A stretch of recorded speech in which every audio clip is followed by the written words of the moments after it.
There is a word, older than almost any other word we can still read, that the people who invented writing use for the part of a person that does not stop when the heart does.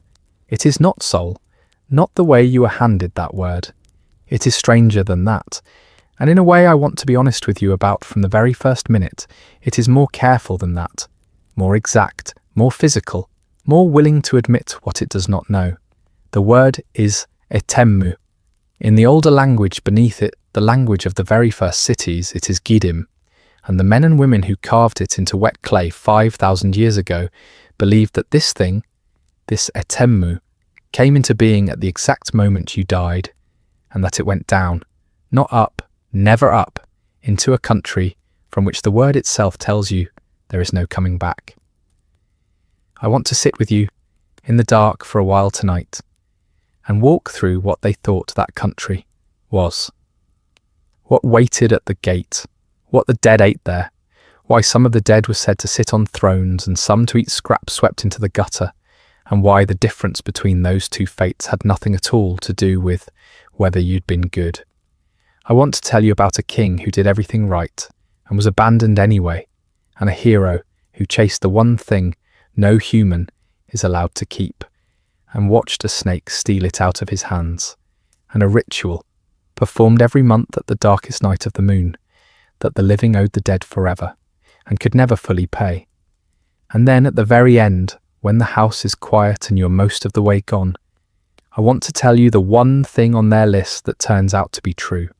Not myth, not metaphor, a real thing, confirmed in laboratories in the last 15 years, that is happening inside your own head right now, tonight, for every person you have ever loved and lost.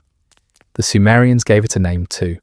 They were closer to right than anyone has ever given them credit for. So, 7 things they said happen to you after you die, and the one that is already happening. And here is something worth holding for a moment before we begin, because it changes how you hear all of it. These were not primitive people fumbling in the dark. These were the people who invented writing. The very first thing our species learned to do with the written word, before history, before literature as we know it, at the absolute dawn of the recorded human mind. These people did, and among the earliest uses they put it to was this: to argue with death, to write down what they thought happened to a person when they stopped. The oldest voices we can still hear, reaching across 5,000 years, are in large part voices talking about the dead, naming them, mourning them, imagining where they had gone, insisting they had gone somewhere. Writing and death anxiety came into the world almost hand in hand, which means that everything I'm going to tell you tonight is not folklore collected from the edges of civilization. It is the considered thought of its very centre, the best thinking of the first literate people on the one subject none of us escapes. They wrote it down so it would last. It lasted, and we can still read it, which is its own small proof of the thing they most wanted to be true, that the words of the dead do not always die with them. That is the whole shape of it, and you do not need to hold on to any of it. Let me say that part plainly, because it matters more than anything else. I will say tonight. There is no test at the end of this. You are not going to be asked to remember the name of a single god, or a single tablet, or a single researcher, though I will give you all of them carefully, one at a time, because naming your sources is the only honest way to tell a story this old. You do not have to follow the thread. You are allowed to lose it. That is, in fact, the entire point of my being here. To talk, slowly, at an even and unhurried pace, about something genuinely strange and genuinely true, in a voice you can drift down through and out of, and if you surface again an hour from now, drift back into without having missed anything you needed. I am a real person, and I have read the things I am going to tell you about, and I have tried very hard to separate what these ancient people actually wrote from what has been sold to you about them by people who did not care whether it was true.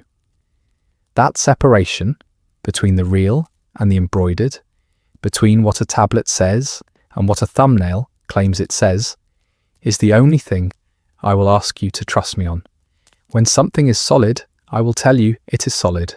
When something is contested, when serious people disagree, I will tell you they disagree, and I will give you both sides. And when something is simply false, beautiful maybe, and old, but false, I will tell you that too, gently. And we will look at it anyway, because a false thing that human beings believed for 4,000 years is still telling you something true about the human beings who believed it. If you are asleep before we reach the second door, that is a good night's work, and I will keep going for the ones still drifting. If you're somehow still with me at the seventh, still turning it over, you're in good company, and there is no prize for either of us except the quiet. You do not need to get comfortable in any particular way.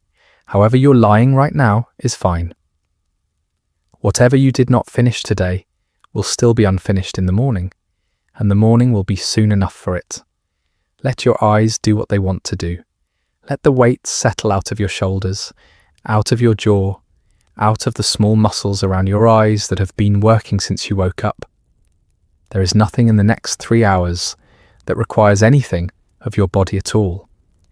We are going to go down through this the way they imagined you went down, one gate at a time, and each gate takes something, and at each gate there is less of the ordinary world and more of the old, cool, patient dark. There are 7 of them. The Sumerians loved that number for exactly this. They made the underworld a place of 7s, 7 judges, 7 gates, 7 laws. We will keep their count. 7 things that happen to you after you die, in their order, from the moment the heart stops to the country, at the bottom of everything. And then the 8th thing, the true one, the one already underway. The first one is the strangest, and it is the one everything else is built on. So we will start there, with the part of you that they believe does not die, and with the peculiar, almost unbearable idea, written down before the pyramids, of what exactly that part was made of, because they did not think you were given a soul. They thought you were mixed from one. Here is the first thing they said happens to you when you die. Something is left. Something continues. Not all of you, and not the breathing, thinking, wanting person you are right now, but a part, a residue, a survivor, and it steps out of the body at the moment of death the way a shadow steps off a wall when the wall falls down.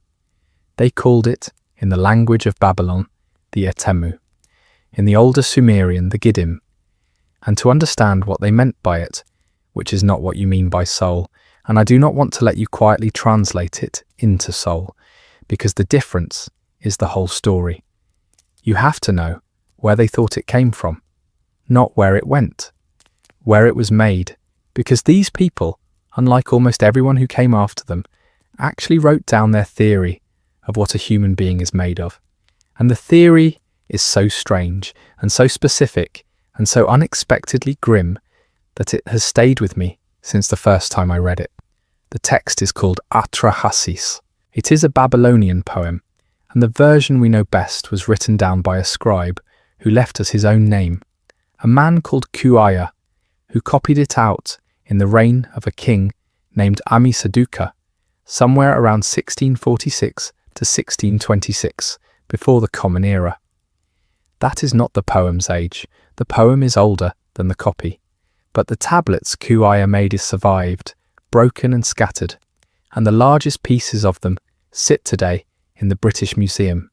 And the scholars who put them back together and taught the rest of us how to read them, Wilfrid Lambert and Alan Millard, in a book published in 1969, gave us, for the first time in something like 3,000 years, the Babylonian account of how people were made and what part of them was built to last. I want to tell it to you the way it moves in the poem, in something close to their cadence. Not as a translation, I am not reading you the tablet word for word, but in their rhythm, so you can hear the shape of the thought. In the beginning, the poem says, "There were no people, and the work of the world was done by the gods themselves. The digging of the rivers, the hauling of the earth, the endless labour of keeping the world running, and the lesser gods grew tired. They grew tired the way you grow tired, exactly that way, and they laid down their baskets, and they rebelled. And so the great gods called on the wise one, the god of the deep waters, the one the Sumerians called Enki, and the Babylonians called Ea. And they said, "Make something to carry the work. Make a substitute. Make a creature that can bear the yoke, so the gods do not have to." And the mother goddess, Nintu, Mami, the one whose hands shape things, was told how it would be done. It would be done with clay. Of course it would be clay. This is a people who built their entire civilization out of river mud, who wrote on clay, who lived in clay, who buried their dead in clay, and it is clay they reach for when they imagine the making of a person. But clay alone is just a brick. Clay alone does not think, does not want, does not grieve, does not become a ghost. Clay needs something added to it. And here the poem does the thing I cannot stop thinking about. They killed a god. Not a wicked god, not an enemy. A god chosen, it seems, for one particular quality. The poem names him. The name comes down to us as Weila, or Ilawela.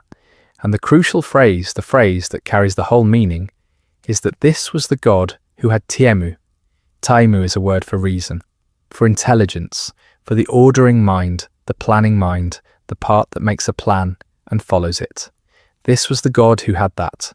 And they slaughtered him, and the mother goddess mixed his flesh and his blood into the clay, and she kneaded them together. And from that mixture, from mortal river mud and the flesh of a murdered, thinking god, the first human beings were made. And the poem says something else, something precise, and this is the sentence everything tonight hangs from. It says that from the flesh of the god, a ghost came into being, an etemu. It came into existence in the making, and it was there to be, in the poem's own words, a living sign, a mark, a token, a reminder that would not let the death be forgotten. Do you hear what that is?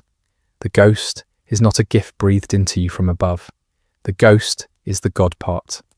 The ghost is the leftover of the murdered mind that was folded into the mud to make you able to think at all. You are clay plus a dead god's reason, and the reason does not rot when the clay does. That is the etemu. That is the part that remains.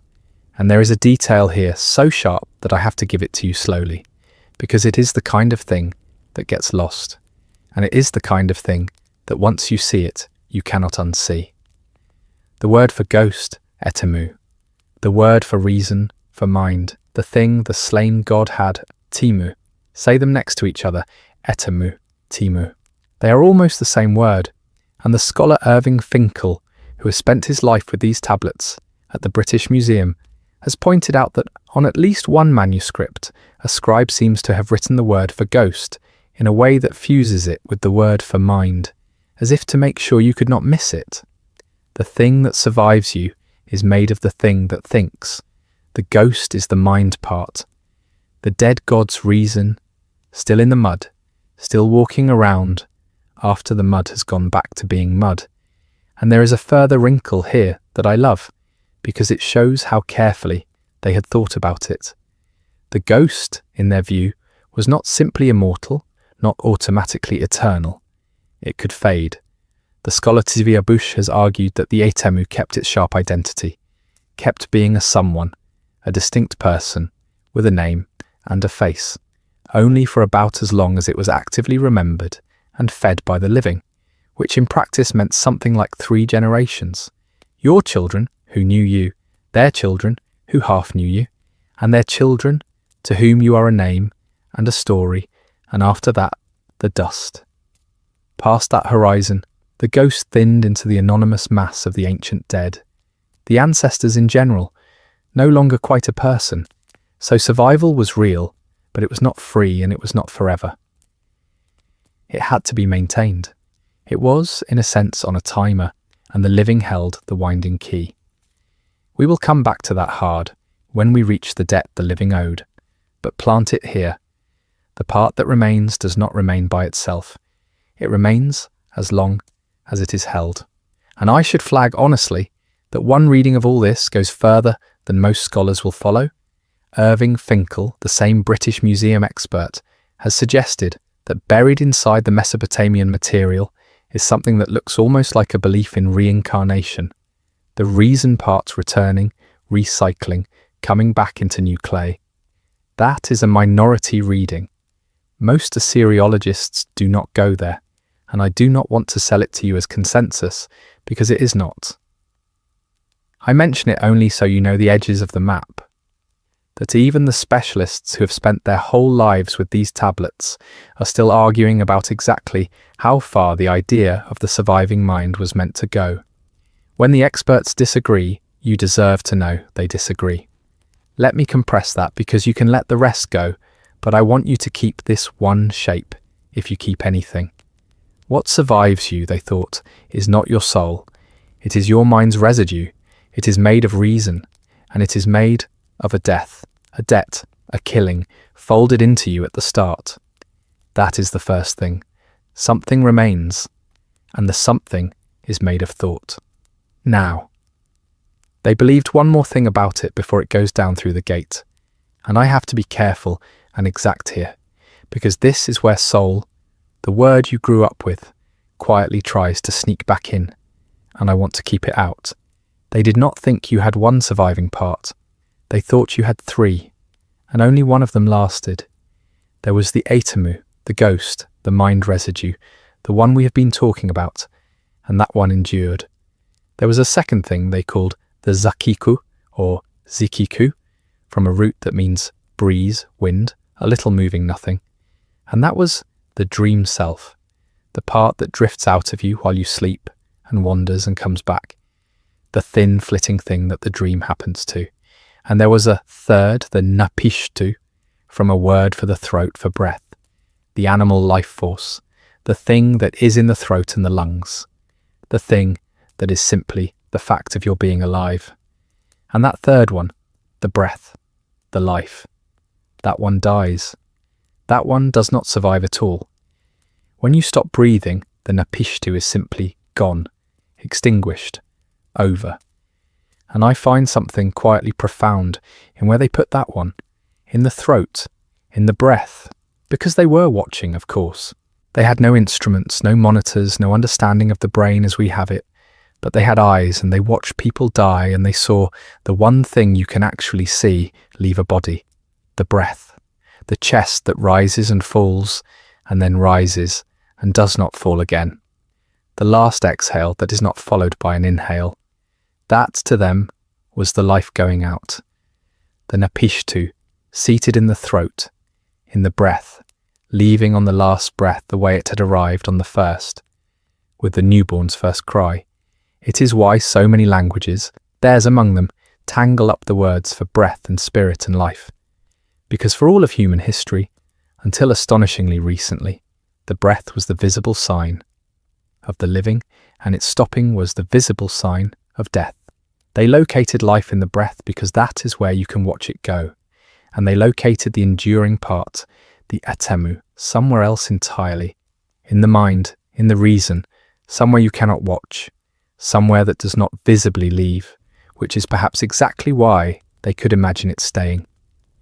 The part that departs on the breath, they let die. The part that never visibly departs at all, they let live. So they had already done, 4,000 years ago, a piece of thinking that we tend to imagine is modern.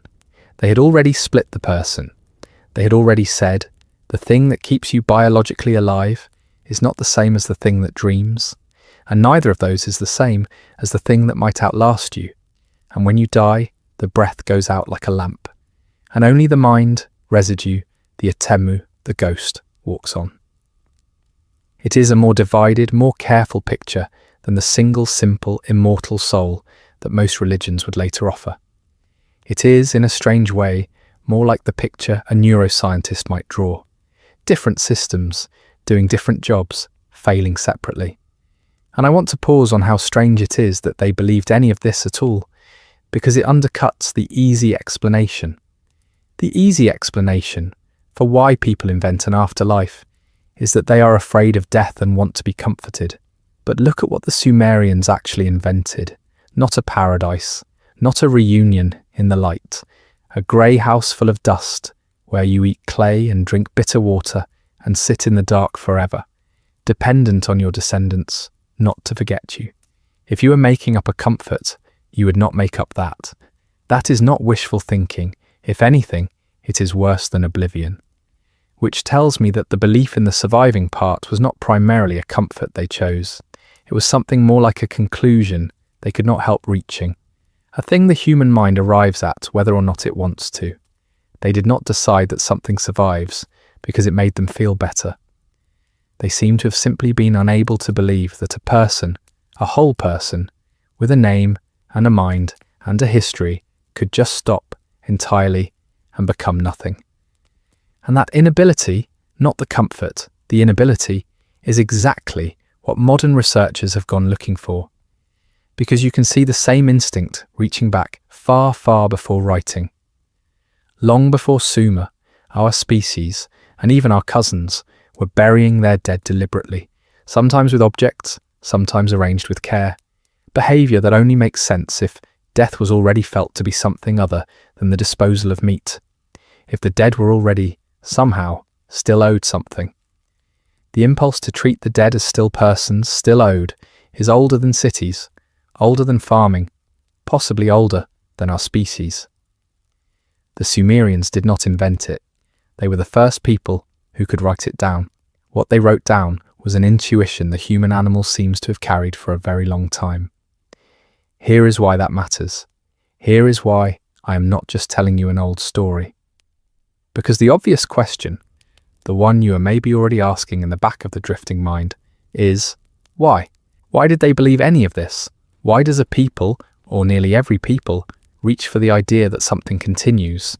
You could say they were afraid of death and made up a comfort, but the etamu is not much of a comfort. It goes to a house of dust. We will get there. It is not heaven. So comfort is not quite the explanation. And in the last few decades, psychologists have started to ask this question.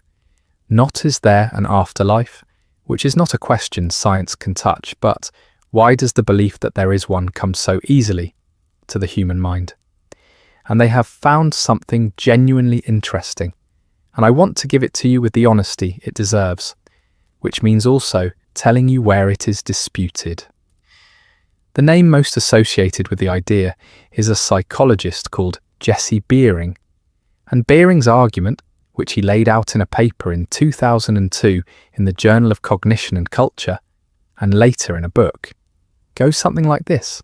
You have never once experienced your own non-existence. You cannot. It is not a failure of imagination you could fix by trying harder. It is structural. To imagine being dead, truly dead, you would have to be there, as an observer, to imagine it.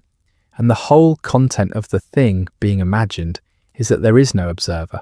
Every time you try to picture your own absence, there is still a you doing the picturing.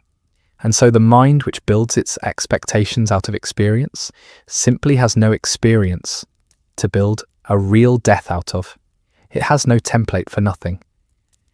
Beering called this the simulation constraint. You cannot simulate your own switched off mind, because the simulator is the thing that would be switched off. Beering tested this first on adults. In a study published in 2002, he gave university students a little story about a man who dies in a car accident, instant over, and then asks them a battery of questions about the dead man's mind. And a pattern came out. When it came to the obviously physical, biological functions, was he still hungry? Was his brain still working? Could he still taste anything? Most students correctly said no. Those are over. Those stopped. But when it came to a different class of things, did he still know that he was dead? Did he still wish he had told his wife he loved her? Did he still miss anyone? A striking number of otherwise thoroughly modern, educated young people said yes. The knowing continued. The wishing continued. The missing continued. Even people who, asked directly, would tell you they did not believe in an afterlife at all, could not quite stop their minds from lending the dead man an ongoing inner life. The physical, they could switch off. The mental, they could not. And Beering's point was that this is not a belief people hold so much as a reflex they cannot suppress. The mind, asked to imagine a mind that has stopped, quietly keeps it running. And there is a study underneath this, and it is a good one, and it is the kind of thing that sticks. Bering, working with a colleague named David Bjorklund, told children a little story with a puppet, a mouse, out walking, who gets eaten by an alligator. The mouse is dead. And then they asked the children questions. Does the dead mouse need to eat any more? Will it ever go to the bathroom again? Are its ears still working? And the children mostly understood correctly that the body was done. No more eating, no more hearing. The biological machine has stopped. But then the researchers asked a different kind of question. Is the mouse still hungry? Does it still know it's dead? Does it still want to go home? Is it still scared? And here the children said, often, yes. The wanting continued. The knowing continued. The being scared continued, even though the ears and the stomach had stopped. And the detail that makes this more than a cute finding is the direction it moved with age. If the belief that minds continue after death were purely something children are taught, poured into them by religion, by grown-ups, by culture, you would expect it to get stronger as they get older and absorb more of that teaching. It did the opposite. The youngest children were the most likely to say the dead mouse still felt and wanted and knew. The tendency faded as they aged, which suggests the intuition is not learned late and layered on. It is early. It is closer to a default. Something about the young human mind arrives already unable to imagine a mind simply stopping. Now, and this is the honesty the channel is built on, so I am not going to skip it, even though it is late, and the argument is comfortable. This is not settled. It is a real idea with real evidence, but it is contested, and Bering himself has been careful to call it a minority view. In 2021, a team of researchers ran a cross-cultural study across 6 different societies, and their results cut against the simple version of the story. Across those cultures, most people, something like 2/3, said that death is the end, that the mind ends when the body does. Only a small fraction gave consistently continuing mind answers.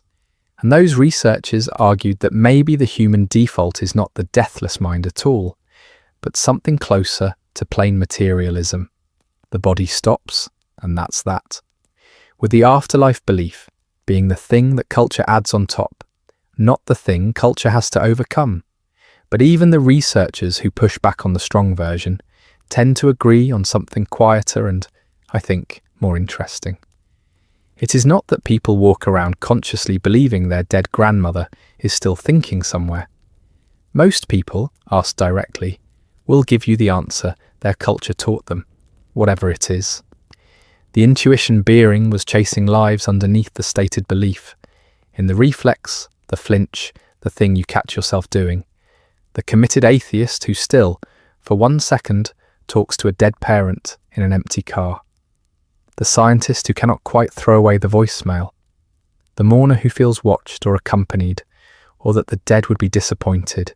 Feelings that make no sense if the mind truly believes the person is simply gone. That gap between what we say we believe and what we cannot stop feeling is the real phenomenon. And the best current guess about where it comes from is almost touchingly ordinary. We have social brains, built above all to model other minds, to keep a running simulation of the people who matter to us, what they think, what they want, how they would react, so we can navigate a world made mostly of other people. That machinery does not have a clean shut-off for death. The model of a person you have run for decades does not delete the day they die. It keeps running, quietly, in the background, generating the sense that they are still, somehow, there to be reckoned with. Because to the part of your brain that models them, they are. The ghost, in other words, may be a side effect of love, of having built, inside yourself, a working model of another mind, so complete and so practiced that it outlives its original. So where does that leave us here in the dark? It leaves us honest.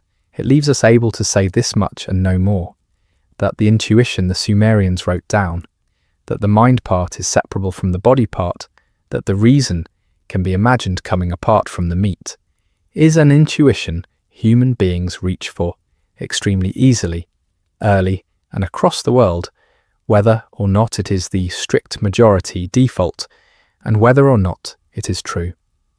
They did not need to be taught to feel that something in a person is not the same as the body. Neither, it turns out, do our children.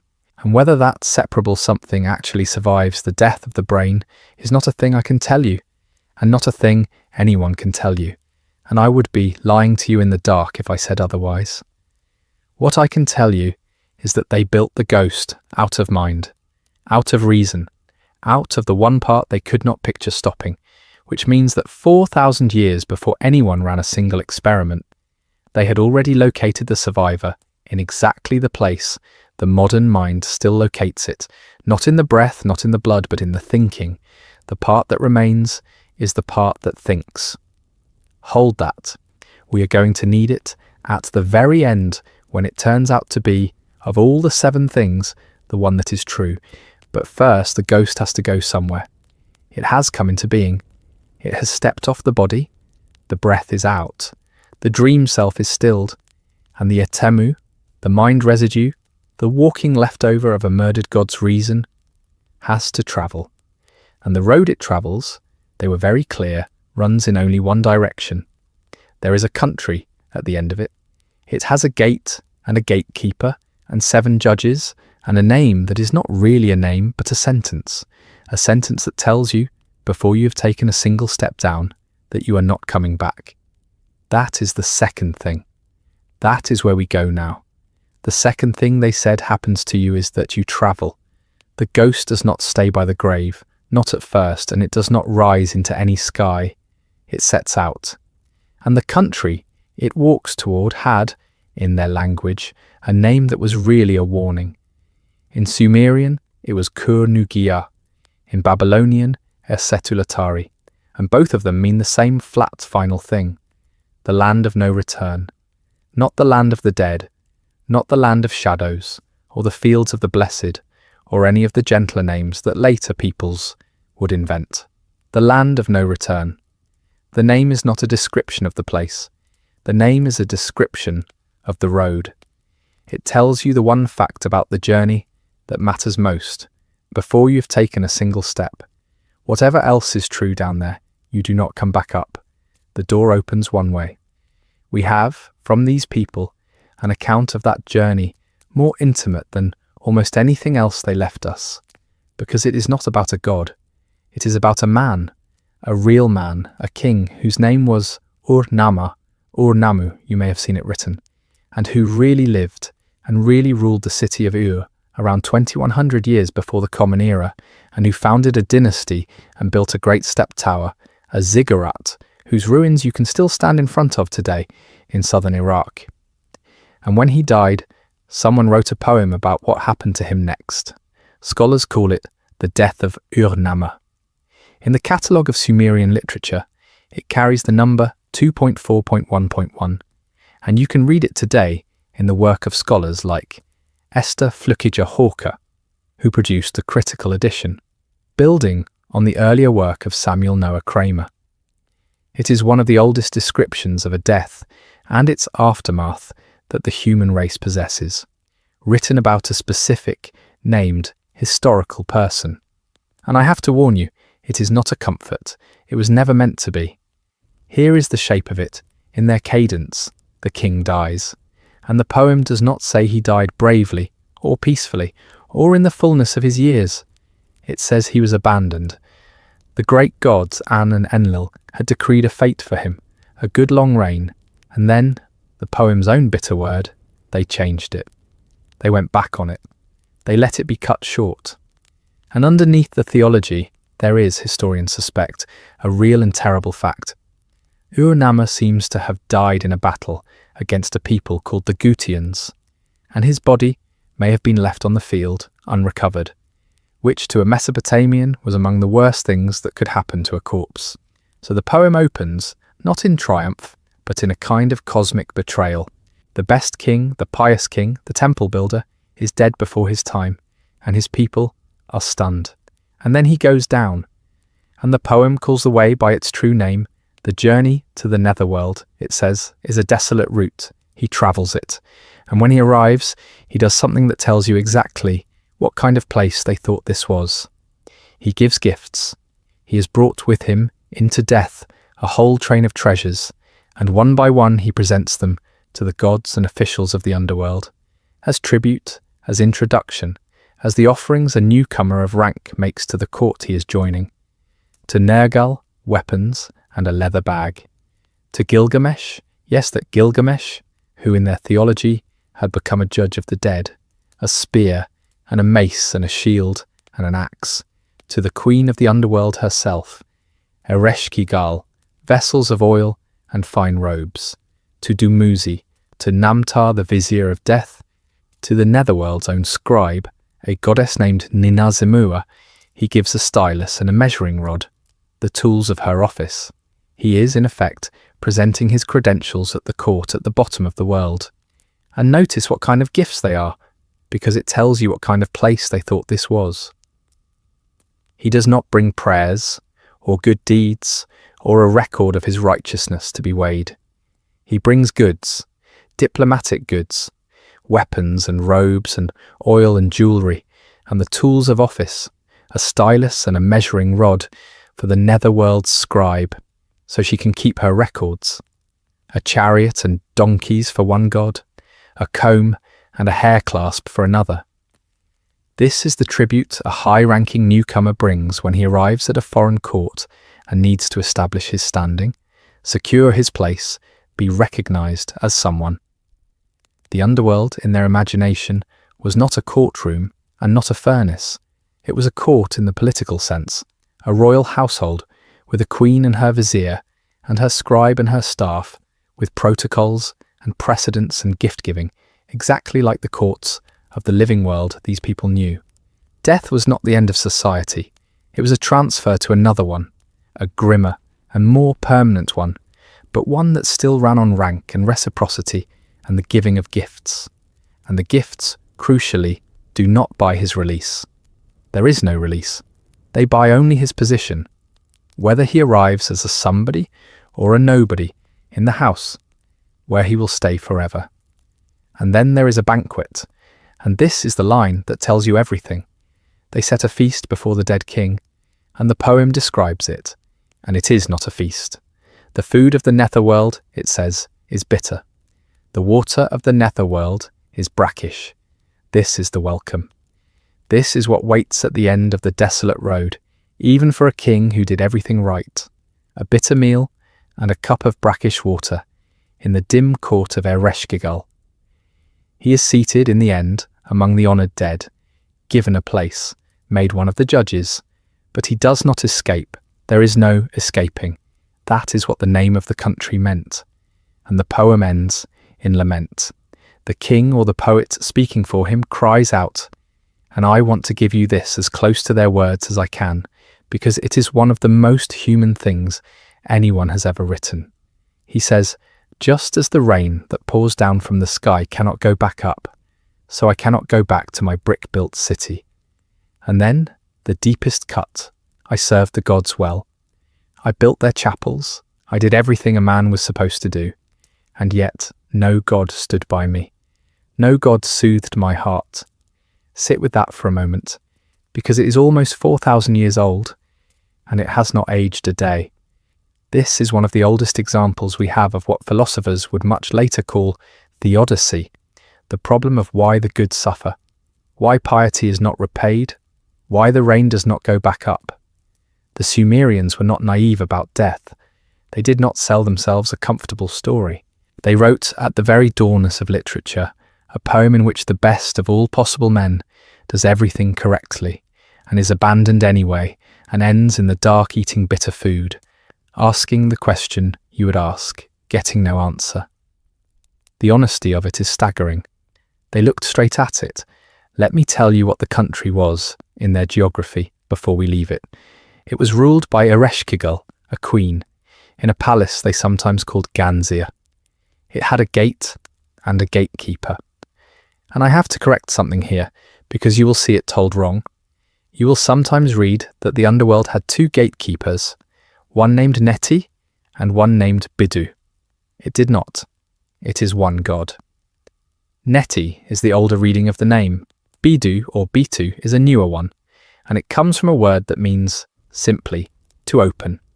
He is the opener, the one who works the bolt. One keeper, one gate, one bolt. And beyond the gate sat the 7 judges, the Anuna, the 7 great deciders of the dead. And when they looked at you, there is a line in a related poem, The Descent of the Goddess Inanna, and it is chilling. When the 7 judges looked at you, it was the look of death.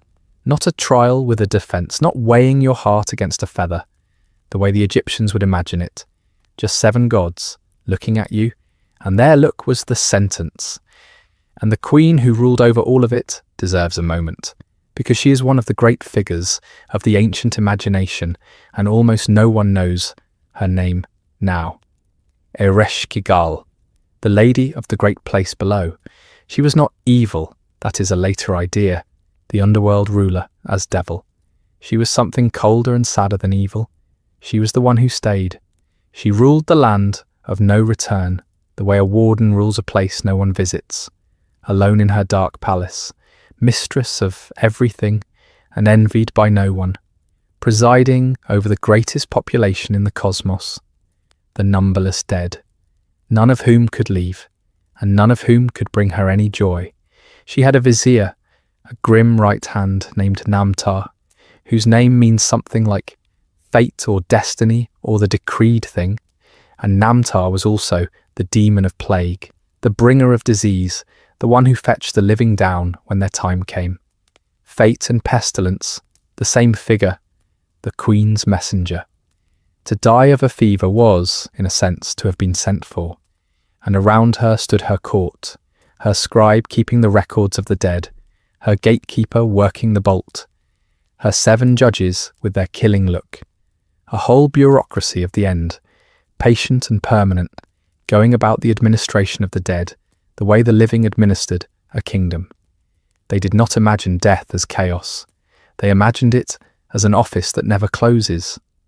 Now, why does this matter tonight to you, who are not a Sumerian king and are not going to be buried with a stylus for the netherworld scribe?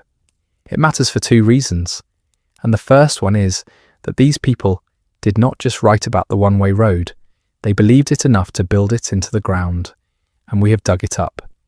There is a place called the Royal Cemetery of Ur, the same city, Ur-Namma's city, and between 1922 and 1934, an English archaeologist named Leonard Woolley, leading a joint expedition of the British Museum and the University of Pennsylvania, excavated it. He found something like 2,000 graves, and 16 of them were different.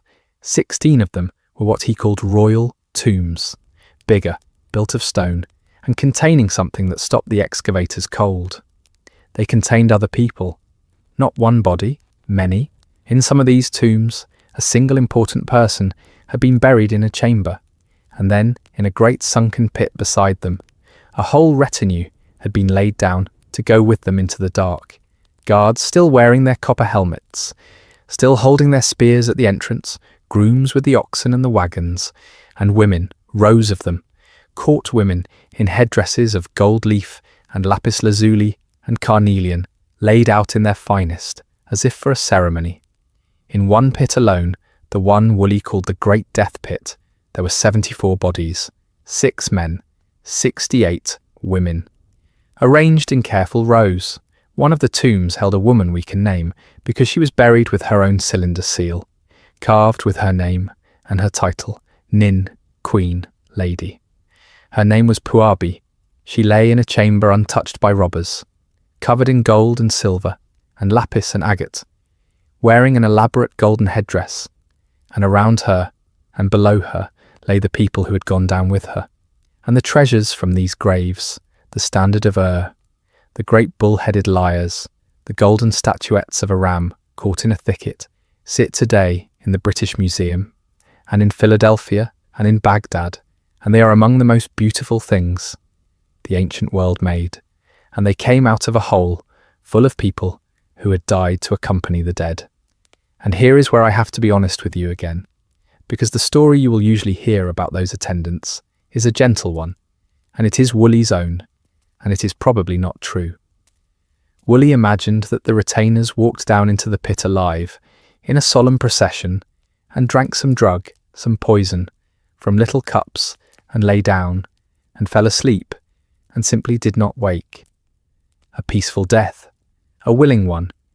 It is a beautiful, terrible image, and Woolley himself admitted the evidence was thin. The bones, he wrote, were too crushed and too decayed to show any cause of death. He was guessing. And in 2011, a team of researchers, Aubrey Bardsgard, Janet Monge, Samantha Cox, and Richard Zettler, took 2 of the skulls, one of a young woman from the Great Death Pit, and one of a soldier, and they put them in a CT scanner, and they looked. And what they found was not gentle. They found holes, fractures, blunt force trauma to the head, made at or around the moment of death, consistent with a blow from a sharp, heavy, pointed weapon, a battle axe, driven into the skull. These people did not drift off to sleep. They were struck down. And there was evidence, too, of heating and of a mercury compound, suggesting the bodies were treated, preserved, kept over what may have been a long and staged ceremony. I give you that not to horrify you as you're trying to sleep, but because it is the truth, and because it tells you how completely these people believed in the one-way road. They believed in the country at the bottom so thoroughly that they would send a queen down into it with an entire court, killed and arranged and preserved, so that she would not arrive alone. The desolate route was real to them, real enough to kill for, real enough to furnish. And that word desolate is doing quiet work, because the journey itself was part of the dread. The dead did not simply appear below. They had to get there, and the getting there was imagined as a hard passage, a crossing of a wilderness, in some tellings a river, a road through empty and frightening country, the kind of road a living traveller in that world genuinely feared, exposed to thirst in the trackless dark. The dead were, in a sense, travellers, and like all travellers in the ancient world, they were vulnerable on the road, which is one more reason the living sent them down provisioned, with goods, with a proper burial, with the things a traveller needs, so that they would not arrive at the far court destitute and defenceless. A soul badly buried, hastily buried, unburied, was a traveller sent onto the desolate route with nothing. No provisions, no gifts, no standing, and such a soul might not complete the passage at all, might be stranded between the worlds, lost on the road, which was its own particular horror. So the funeral was not only grief, it was equipment. It was the living outfitting a loved one for the worst journey there is, packing the bag for a road from which no letter would ever come back, walking with them as far as the living are allowed to go, and then standing at the trailhead and watching them start down it alone. And the second reason it matters is this: they were right that there is a one-way road. They were just wrong about where it runs. Because the road does exist, we have found it. It is not under the ground, it is inside the body, and it is made of biology, and it too runs in only one direction, and it too has a threshold past which there is no coming back. Though that threshold, it turns out, is stranger and softer, and more argued over than anyone used to think. Here is what actually happens.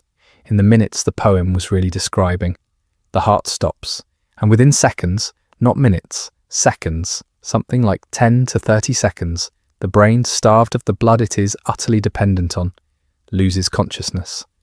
The lights, in the sense that matters, go out fast.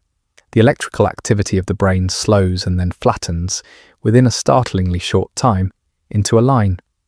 And then a slower process begins, over the following minutes, that doctors call the ischemic cascade. The cells, cut off from oxygen and fuel, begin to fail. The delicate chemistry that keeps a neuron starts to come undone. And for a long time the teaching was that after about 8 to 10 minutes of this, at normal body temperature, the damage is total and irreversible. That was the gate, that was the bolt. 10 minutes and no return. And that cascade is worth slowing down on, because it is the real desolate route, the true version of the journey the poem was reaching for. When the blood stops, the neurons do not simply switch off like a light. They run out of fuel, and a failing neuron is a dangerous thing.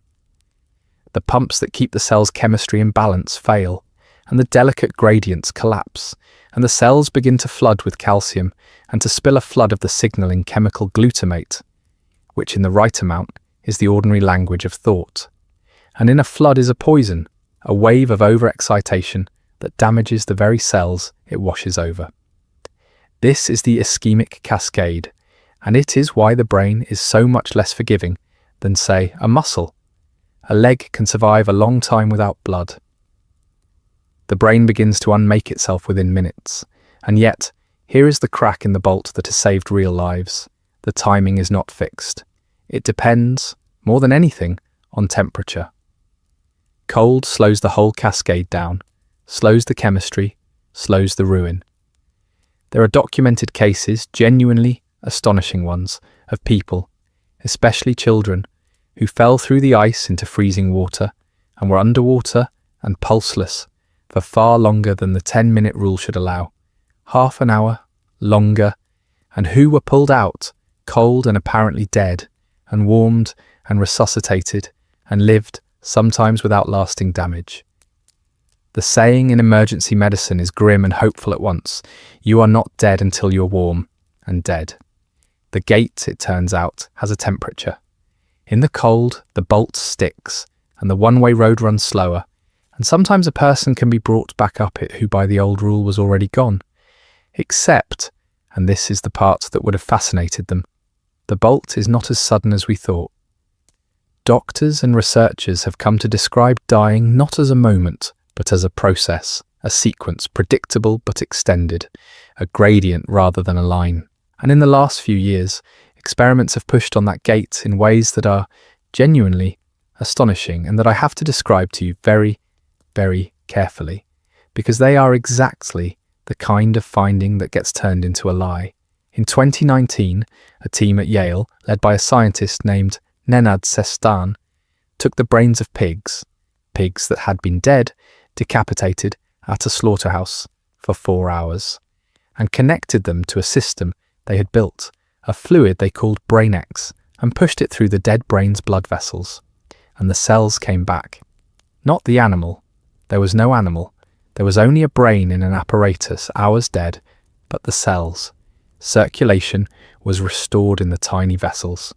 The cells started using oxygen and sugar again, doing the metabolic housekeeping of living tissue. Some cell death was prevented. Individual neurons could still fire. A brain, 4 hours dead, was doing some of the chemical work of a living one. And then, in 2022, the same lab did something even more sweeping with a system they called OrganX. They took whole pig bodies, an hour after the heart had stopped, and restored circulation and cellular function across the brain. The heart, the liver, the kidneys, all of it, an hour into death. And I need you to hear the sentence that the researchers themselves put in bold, because it is the whole ethics of the thing. There was no consciousness. There was no return of the mind. In the brain experiment, they deliberately added chemicals to prevent the brain from organizing itself into the coordinated electrical activity that consciousness would require, because they did not know what would happen otherwise, and they did not want to find out by accident. What came back was the housekeeping, not the self. The cells, not the person. The lights in the individual windows flickered. Nobody came home. Cellular recovery is not consciousness. The scientists said it as plainly as scientists ever say anything. And that distinction, the cells came back, the self did not, has quietly forced a change in how careful people think about death itself. For most of history, and most of your life probably, death has been imagined as a moment. A line crossed, a switch thrown, alive on one side and dead on the other, instantaneous. What this research makes undeniable is that death is not a moment, but a process, a sequence extended in time, where different systems fail at different rates, where the heart can stop while the cells persist, where the tissue can be revived for hours after the person is unrecoverably gone. Death is something that happens over an interval, not at an instant, and the exact point we call the death is, to some real degree, a line we draw for our own purposes rather than one nature draws for us. This is not abstract. It is the whole basis of organ donation, the reason a heart can be taken from one body, stilled, and started again in another, beating on for decades in someone new. The organ was never really dead in the interval, only the person was. The parts outlast the whole. The clay can be kept going after the one who lived in it has gone down the road, which is, when you sit with it, almost exactly the picture the ancients drew. A body that can be tended, treated, even in some sense sustained, long after its person has departed and will not return. So here is the honest picture, the one that would have astonished the poet of Ur-Nama, and that I think he would have understood better than most. The one-way road is real, but the point of no return is not a wall. It is a gradient, a slope. And at the level of the cells, the gate stays ajar, not for seconds but for hours, long enough that a dead brain can be coaxed back into doing the quiet chemical labour of life. And yet the self does not come back. The person does not come back. You can restart the machinery and the ghost does not return to the machine, which is, when you turn it over, almost exactly the shape of the thing they believed. Something can be done to the dead body. Rites can be performed on it, hours later, days later. But the one who lived in it has already gone down the desolate route and does not come back up, and no amount of tending the clay brings the reason back into it. They put the country at the bottom of the world. It was really at the bottom of the body. But they were not wrong that there is a threshold, and they were not wrong that it is one way, and they were not wrong, this is the part that gets me, that you can do a great deal to a corpse, and none of it fetches the person home. So the ghost has travelled the desolate road, and passed the one gate, and met the look of the 7 judges, and been seated at a bitter table. Now it has to live there, if living is the word. And the third thing they told us is what that place is actually like. The house itself, its dust, its darkness, its silence, and the strange, specific, unforgettable detail of what the dead are wearing. That is the next door down. So now the ghost is inside, past the gate, past the 7 judges, seated at the bitter table. And the third thing they told us is what the place is actually like. Not the road to it, not the gate of it, but the house, the long, dim interior of the land of no return, where the ghost will spend whatever it is that the dead have, instead of time. They had a name for it, several, really, and they circle the same idea. The house of darkness, in their language, something like biteti, from a word that simply means dark gloom, the absence of light, and the house of dust, bitepri, from their word for dust, for dry crumbled earth, for the fine grey powder that settles on everything left too long. The house of darkness, the house of dust, and it is, in their imagination, one single house, and everyone is in it. That is the first thing to understand, and the thing most likely to be smuggled away from you. This was not a place of sorting. There was no wing for the good and a pit for the wicked. The king and the beggar, the priest and the murderer, the faithful wife and the faithless one, all of them down in the same grey house, eating the same grey food in the same dark. Rank followed you down a little, as we saw. A king went with gifts and was seated among judges, but there was no reward for virtue and no fire for sin. There was only the house and the dust and everyone in it.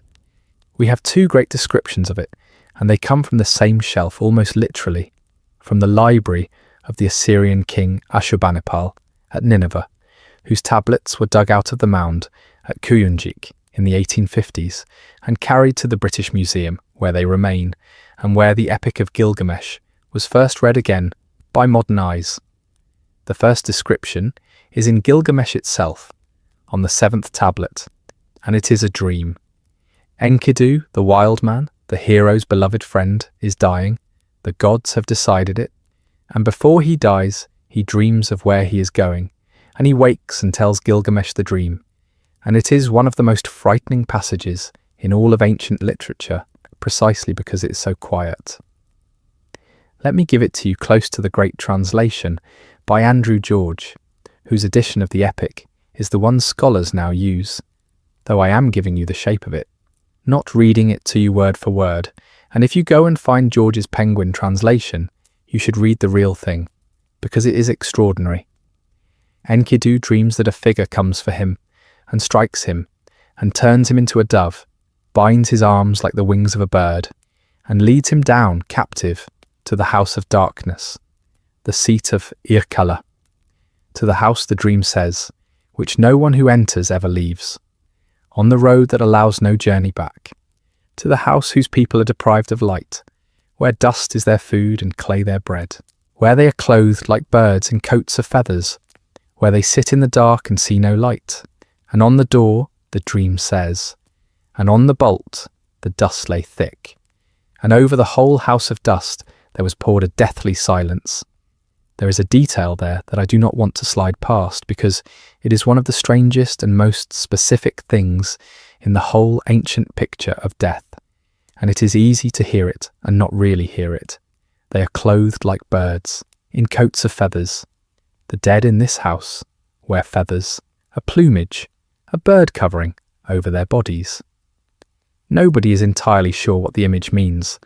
It may be that the ghosts were imagined as fluttering, thin, bird-like things, the way a shade might be pictured as light and dry and rustling.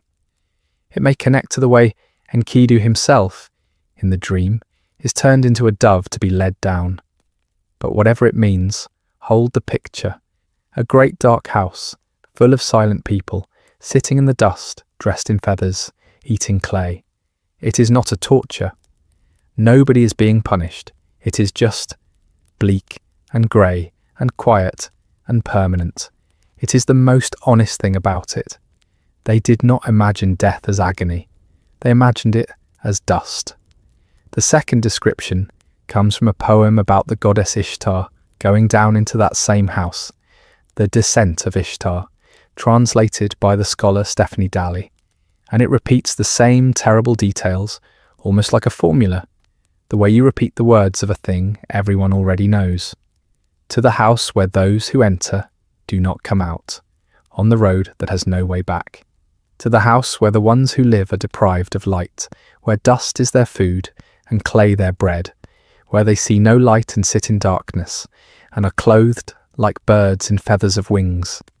It is the same house. It is always the same house. The formula was fixed. Everyone knew what waited, and they were not alone in imagining it this way, which I think is worth knowing, because it tells you this was not one people's private nightmare, but something like a shared conclusion of the ancient world. The Hebrews later had Sheol, a shadowy pit beneath the earth, where all the dead went down together, the righteous and the wicked alike, into silence and dimness, cut off, forgotten. For much of the Hebrew Bible, there is no bright heaven waiting, only Sheol, the grave, the going down into quiet. The Greeks had Hades, not the flames of a later imagination, but a grey kingdom of shades, the dead drifting like smoke across fields of pale asphodel, bloodless, memory poor, so diminished that Homer has the ghost of the great warrior Achilles say, from among them, that he would rather be a living slave, the lowest hired labourer on earth, than king over all the dead. The same shape again and again across peoples who did not copy one another. The dead go down, not up. They go to a dim and dusty and undifferentiated place. And it is not torture, and it is not reward. It is just less light, less substance, less self. Before the great religions painted heaven and hell in bright and terrible colours, this older, greyer, sadder picture seems to have been something close to humanity's first honest guess about death, diminishment, not fire, dust. And that word dust did not stay buried in Sumer. It travelled forward, down the millennia, into the traditions that grew up in the same soil. Dust you are, and to dust you shall return, says the book of Genesis, written down in the same part of the world more than 1,000 years later. All go to one place. All are of the dust, and all turn to dust again, says Ecclesiastes. Ashes to ashes, dust to dust, murmurs the priest at the graveside to this very day, in churches whose congregations have never heard of Sumer. The house of dust did not disappear when the last cuneiform tablet was buried. Its central image, the return to dust, the levelling of everyone into the same fine grey powder, sank so deep into the mind of the whole region that we are still saying it at our own funerals without knowing where it started. When you next hear those words spoken over a grave, know that you are hearing an echo, worn smooth by 4,000 years, of the same intuition the Sumerians carved into wet clay, that under all the crowns and all the differences, the dead come to one substance, and the substance is dust. And the poem of Ishtar's descent gives that diminishment its most exact and unforgettable image, death not as an event, but as a stripping away, a progressive loss of everything that made you a self. When the goddess goes down into the house of dust, she must pass through the 7 gates of the underworld, and at each gate, the gatekeeper takes something from her. At the first gate, the great crown is taken from her head. At the second, the rings from her ears. At the third, the beads from her neck. At the fourth, the ornaments from her breast. At the fifth, the belt of birthstones from her waist. At the sixth, the bracelets from her wrists and ankles. And at the 7th gate, the last garment, the robe of her body, is taken, so that she arrives in the throne room of the dead naked, stripped, bowed low, powerless, nothing left of all her radiance and all her authority. Gate by gate, the world takes back what it lent you, and even a goddess arrives at the bottom with nothing. It is the truest thing they ever said about dying, I think. Not that it is a punishment, not that it is a reward, but that it is a stripping, a removing, a coming apart of the self layer by layer, until what stands at the final gate is only the bare, anonymous fact of you, with all the crowns and ornaments and roles and powers set down behind you, one at each gate on the way down. You cannot carry them in. No one can. That is what the house of dust is, the place you arrive after everything has been taken, where everyone is equal, because everyone has been stripped to the same nothing. And they did not leave this belief only in poems. They built it into the ground, into the plumbing of their graves, in a way that is almost unbearably tender when you learn about it. Archaeologists working in the cities of Mesopotamia have found, running down into some burials, clay pipes, libation pipes, narrow channels of fired clay leading from the surface of the earth down into the tomb, down to the dead. And their purpose was exactly what you now expect, so that the living standing above could pour liquid down the pipe, down into the grave, and the dead below could drink, a drinking straw for the dead, laid into the earth, because the great affliction of the house of dust was thirst, and the water of the underworld was brackish, and the one mercy the living could reliably send down was clean, cool water, poured with their own hands, through a pipe, into the dark, to the mouth of someone they had loved. Picture that. Picture kneeling at the mouth of a clay pipe, set into the ground, and pouring water down it, slowly, so that it would not spill, so that it would reach, murmuring the name of your mother, your father, your child, down the pipe into the dust. That is not superstition, exactly. That is love, using the only technology it had, trying to reach across the one border that does not let anyone across. They could not go down, but they could send the water down, and they built the pipe so it would get there. Now I owe you a piece of honesty here, because there is a version of these lines that is much more famous than the real ones, and it may be the version living in your own memory. There is a translation of Gilgamesh by a writer named Nancy Sandars, published by Penguin in 1960, that turned the dream into flowing, haunting English prose. The house where they sit in darkness, where dust is their food and clay their meat, They are clothed like birds with wings for covering.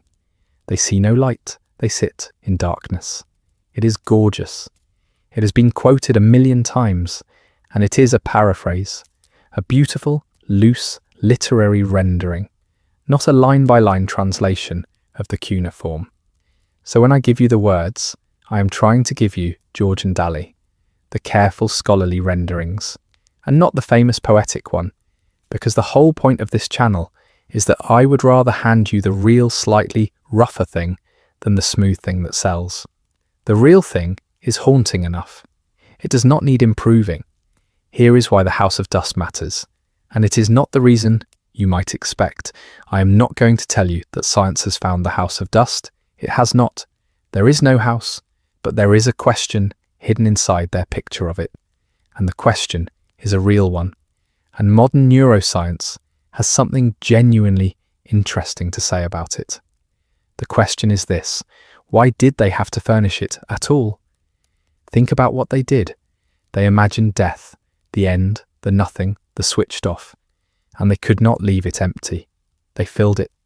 They gave it a house and a floor, and dust on the floor, and a bolt on the door, and food, even if the food is only clay, and clothing, even if the clothing is only feathers, and a silence so total they had to describe the silence. They could not imagine nothing. So they built a somewhere.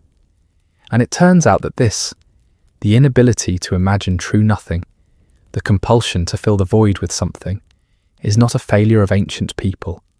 It is a property of the living brain. Your brain does it too. Your brain cannot represent nothing either. There are 2 lines of research here, and I want to give you both, honestly, including their limits. The first is about what happens when you take the world away from a brain. In 1954, at McGill University, in the laboratory of the psychologist Donald Hebb, 3 researchers, Woodburn Heron and his colleagues Bexton and Scott, paid student volunteers to do nothing, to lie on a bed in a small room for as long as they could stand it. They wore goggles that let in only a soft, formless light. Their hands were covered so they could not feel texture. The room hummed with a low, constant sound that covered any other noise, as little to see, hear, or touch as they could arrange, and the students, cut off from the world, did not experience nothing. They experienced too much. Their thinking became disorganized.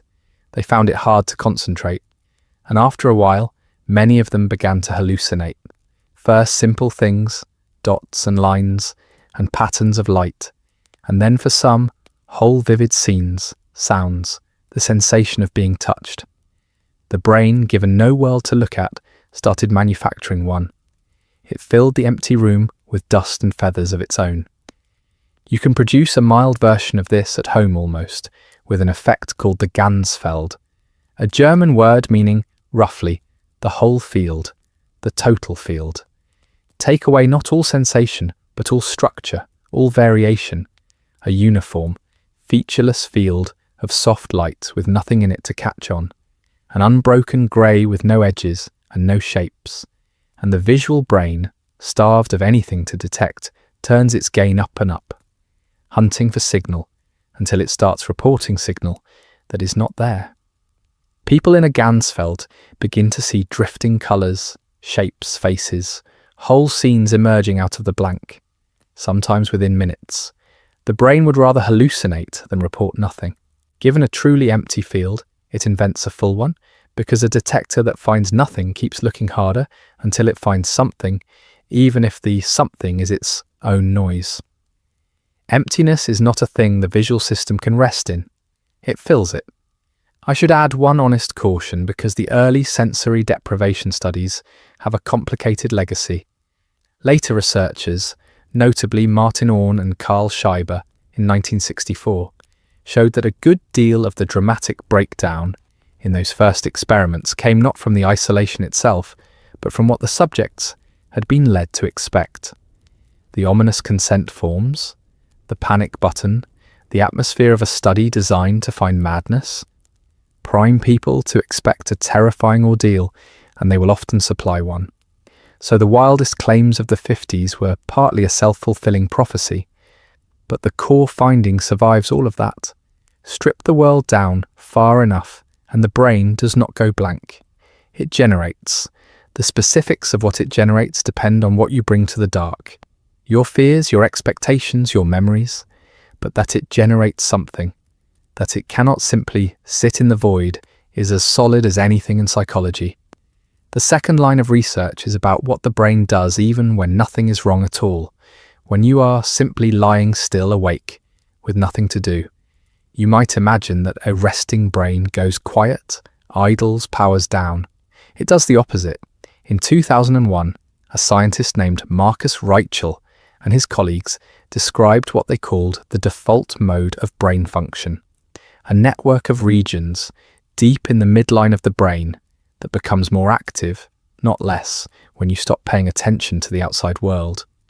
When you have no task, when you are just resting, this network lights up, and it is doing exactly the things you would expect the mind to do in an empty room. Wandering, remembering, telling itself stories, imagining places and people and scenes. The living brain has no off switch. Give it nothing to do, and it turns inward and generates a world. This is why you cannot lie down in a silent, dark room and experience pure blankness. Within seconds, you are somewhere else. A memory, a worry, a scene that never happened. The mind abhors the void and fills it, automatically, always. And look at what that default network actually spends its time doing, because it is uncannily apt. When your brain drops into that resting, inward-turned mode, it does three things above all. It remembers your own past, replaying scenes from your life. It imagines the future, running little simulations of what might happen. And it thinks about other people, what they're feeling, what they intend, what it would be like to be them. Memory, imagination, and other minds.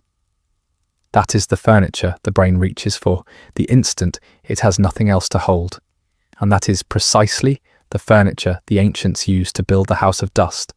Memories of the dead, imagined scenes of where they'd gone, and above all the stubborn sense of the dead, as still persons, still with feelings, still someones you could think about, and speak to, and owe. When the Sumerians closed their eyes and tried to picture the country of the dead, the machinery that switched on to do the picturing was the same machinery that switches on in you the moment you lie down in a dark and silent room with nothing to do. And it furnished their death out of exactly the materials it always uses, the past, the imagined, and the minds of others. They did not have a choice about the shape of what they saw. Neither, it turns out, do we. The house of dust is, in a way, just the default mode network, staring into the dark, doing the only thing it knows how to do. And now, the honesty, because I can feel this argument wanting to run further than it should. I am not telling you that the default mode network is what the dead experience. It is not. It is a network in living brains, and the dead have no networks and no experience at all, and I will not pretend otherwise, because that would be exactly the kind of overreach this channel exists to refuse. The point is smaller and stranger, and I think more beautiful than that. The point is that the living human brain literally cannot picture its own absence, cannot hold nothing, cannot rest in blank, must furnish every silence and populate every void, and that this is not a weakness of ancient people, but a fixed feature of the machine we are all running right now. And so, when the Sumerians tried to imagine death, the true nothing, and found they could not, and built instead a great dim house, with dust on the bolt and silence poured over everything, they were not being childish, they were being human in the most precise neurological sense. They hit the exact wall your brain would hit, the exact wall it is hitting right now if you try, lying here, to imagine really and truly not being. You will find a house there instead. You always will. You are built to. I should say, before we go on, that later work has softened the darkest version of the sensory deprivation story. Modern controlled studies of flotation tanks, of quiet dark water at body temperature, find that for most people, an hour of near total sensory rest is not maddening at all, but deeply calming. The wild hallucinations of the early experiments owed something to fear, to expectation, to being a nervous student in a strange laboratory in the 1950s, being told something frightening might happen. So I do not want to leave you with the idea that emptiness drives people mad. Mostly, it does not. Mostly, it seems, the furnished inner world the brain provides is a gentle one when you're not afraid, which is, perhaps, a kinder note to rest on than the ancients managed. That the mind, left alone in the dark, does not have to fill the silence with a house of dust. It can fill it with something softer. It fills it with whatever you bring to the dark with you. But they brought dust, and I understand why. They lived hard, short lives, in a hot country, watching the powder settle on everything that stopped moving. And when they closed their eyes and tried to see the end, dust is what they saw. Dust on the door, and dust on the bolt, and the dead in their feathers in the grey. It is not where we are going tonight, but it is where they thought everyone went, everyone, without exception, without sorting, except that is not quite true. There was sorting of a kind, not by good and evil, never that. But the dead in that house did not all share the same fate, and the differences between them were laid out, item by item, in a document that is the strangest and most specific thing the Sumerians ever wrote about death. A list, an actual list of who suffers down there, and who does not, and why. And the why will surprise you, because it is not what you did. It is who was left behind to remember you. That list is the fourth thing.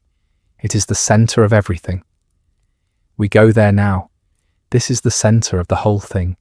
If you keep only one door tonight, keep this one, because it is the strangest and the most human, and because it answers a question the others only circle. Down there in the house of dust, where everyone goes, does it matter at all how you lived? Does anything you do up here change anything down there? And the answer the Sumerians gave is not the answer you would guess. It is not goodness. It is not sin. It is something else entirely. And once you see it, you will see it everywhere. In their graves, in their rituals, and if I do my job in the last hour, in your own quiet fear of dying. The document is a Sumerian poem called by scholars Gilgamesh, Enkidu, and the Netherworld. You will also see it as Bill Games and the Netherworld, Bill Games being the older Sumerian form of the name. In the catalogue of Sumerian literature, it is 1.8.1.4. Most of the copies we have are Old Babylonian, from around 1800 before the Common Era, and they come in enormous numbers from the scribal schools of the city of Nippur, something like 55 copies, which tells you this was not an obscure text. This was a set piece. This was something scribes learned, and copied again, a thing everyone in that world knew. And the second half of it was later translated into Akkadian and stapled onto the end of the great epic of Gilgamesh as its 12th tablet, so awkwardly, so inconsistently, that Enkidu, who has been dead since the 7th tablet, is somehow alive again at the start of the 12th. The scribes did not care about the contradiction. They wanted this text in there. It mattered that much. Here is the setup. Gilgamesh has lost two precious objects, a ball and a mallet, roughly, a puku and a miku, down into the underworld, and Enkidu, his friend, volunteers to go down and fetch them. But Gilgamesh warns him, to move safely among the dead, you must not draw attention. Do not wear clean clothes, or the dead will gather around you like strangers. Do not carry a weapon, or the shades will tremble. Do not kiss the wife you loved, or strike the child you hated. For down there the loved and the hated are the same. Enkidu goes down, and he ignores every rule. He does everything he was told not to, and the underworld seizes him, and holds him, and will not give him up. And Gilgamesh, grieving, appeals to the gods, and the wise god Enki arranges a mercy. The sun god, Utu, opens a hole, a crack between the worlds, and through it the shade of Enkidu rises. Just his ghost, just the Atemu, come up for a moment into the light, and the two friends fall on each other. And then Gilgamesh does what any of us would do. He asks, he says, "Tell me, my friend, tell me the order of the underworld that you saw. Tell me how it is down there." And Enkidu tells him. And what Enkidu describes is a list, a catalogue of the dead, sorted by their fates, and it is the closest thing the ancient Near East ever produced to a report from the other side.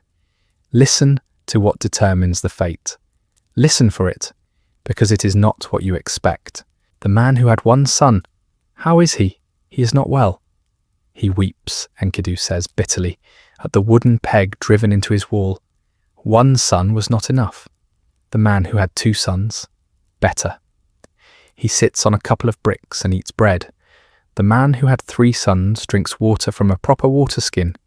The man with 4, his heart rejoices, like a man with 4 donkeys to harness. The man with 5 is like a good scribe, tireless, and he enters the palace easily. The man with 6 is as cheerful as a farmer at a good harvest. And the man who had 7 sons, the 7, the sacred number, the full house, how is he? He sits, Enkidu says, among the gods themselves, as their companion on a throne, and he listens to the passing of judgments. The best fate a mortal can have below is the fate of the man who left 7 sons behind him. Do you hear it? It is not the good man on the throne. It is not the pious man, the just man, the brave man. It is the man with 7 sons.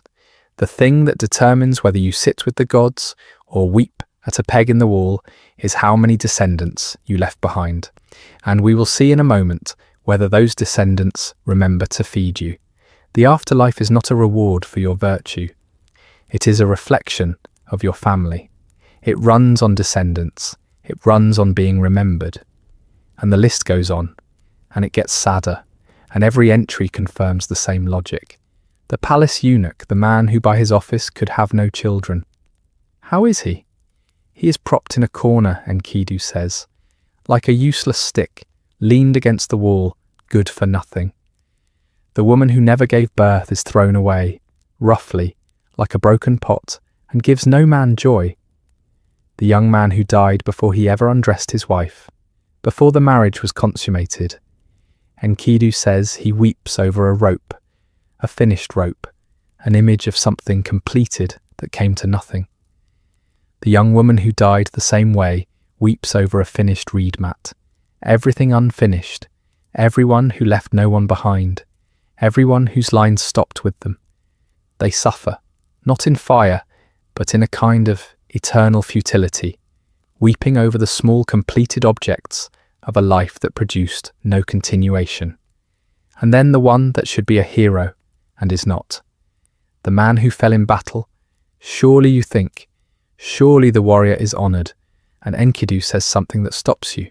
The man killed in battle, his father and his mother are not there to hold his head. His wife weeps. He is not gloriously rewarded. He is, if anything, among the bereft, because a battlefield death is a death away from home, a death where no one cradles you, a death that may leave your body unrecovered. And an unrecovered body? A corpse left in the open steppe, with no one to bury it, and no one to mourn it, and no one to bring its offerings. That ghost, in the fuller tradition, finds no rest at all. It wanders. It roams the wild places. It has no one, so it is no one. The man with no one to care for him, no descendants, no offerings, how does he eat down there? Enkidu says he eats the scraps, the crumbs, the leftovers tossed out into the street, the bread nobody wanted. That is his portion, forever, the garbage of the living, because he has no one of his own to set a proper table for him. In the fuller tradition, some of it clearer in the later Akkadian version, the 12th tablet, where the Sumerian original is broken, the catalogue reaches even further into the specific miseries of specific deaths. There is the man eaten by disease in life, the leper, whose body was consumed by illness, and who, Enkidu says, twitches and shudders below, like an ox, as the worms go on eating at him. The affliction of the body carried down, past death, unhealed, eternal. And there is the fate that a Mesopotamian would have named as among the very worst, worse than almost any other. The corpse left in the open. The body that fell in the wild, or on the battlefield, or in some lonely place and was never found, never washed, never buried, never given a grave for offerings to reach. That ghost, the tradition says, finds no rest at all. It does not even get the grey house. It wanders up here in the empty places, restless, homeless, roaming the steppe with no one to feed it and nowhere to belong, neither properly among the living nor properly among the dead. Hold that one especially, because it is the exact hinge the whole next door turns on. The unburied, unmourned, unfed ghost does not simply suffer quietly below. It comes back up. It roams. And a roaming, hungry ghost, the Mesopotamians believed, was a dangerous thing to the living who had failed it. And then, near the end, two images I have never been able to shake. The first is the tenderest thing in the whole grim catalogue. The stillborn children, the babies who died before they were born, or as they were born, the ones who, Enkidu says, never knew their own names. How are they? And against everything, against all the bleakness, Enkidu says, they play. They play at a table of gold and silver, laden with honey and ghee. The ones who never lived, who never had a name, who never did a single thing right or wrong. They, of all the dead, get the untroubled table, the sweetness, the gold. Make of that what you will. I think it is the ancient world reaching in the middle of a document about futility and neglect for one mercy. The ones who never got to fail get the honey. And the last image, the worst fate of all, and it confirms the whole logic in a single line. The man whose body was burned, the man consumed by fire, cremated, whose corpse went up in smoke. How is he? And Enkidu says, his spirit is not there. His ghost is not in the house of dust at all. His smoke, Enkidu says, went up to the sky. There is no etemu. There is nothing. Because, and here is the terrible logic made plain, the ghost needed a body to depend on, a grave to be tended, a place for the offerings to reach. Burn the body to nothing, and the smoke goes up, and there is no ghost, no house of dust, no weeping at a peg, no scraps in the street. There is annihilation. Total. The worst thing the Sumerians could imagine was not torment, it was erasure. To have no body, no grave, no descendants, no name spoken, to simply not be, not even as a ghost in the dark. You can see how deep this fear ran by looking at how they cursed each other.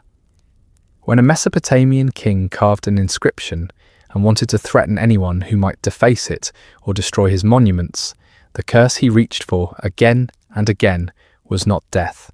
Death was ordinary. Death came for everyone. The curse was erasure. May the gods tear out his foundation and destroy his seed. May his name and his descendants perish from the land. May no one pour water for his spirit.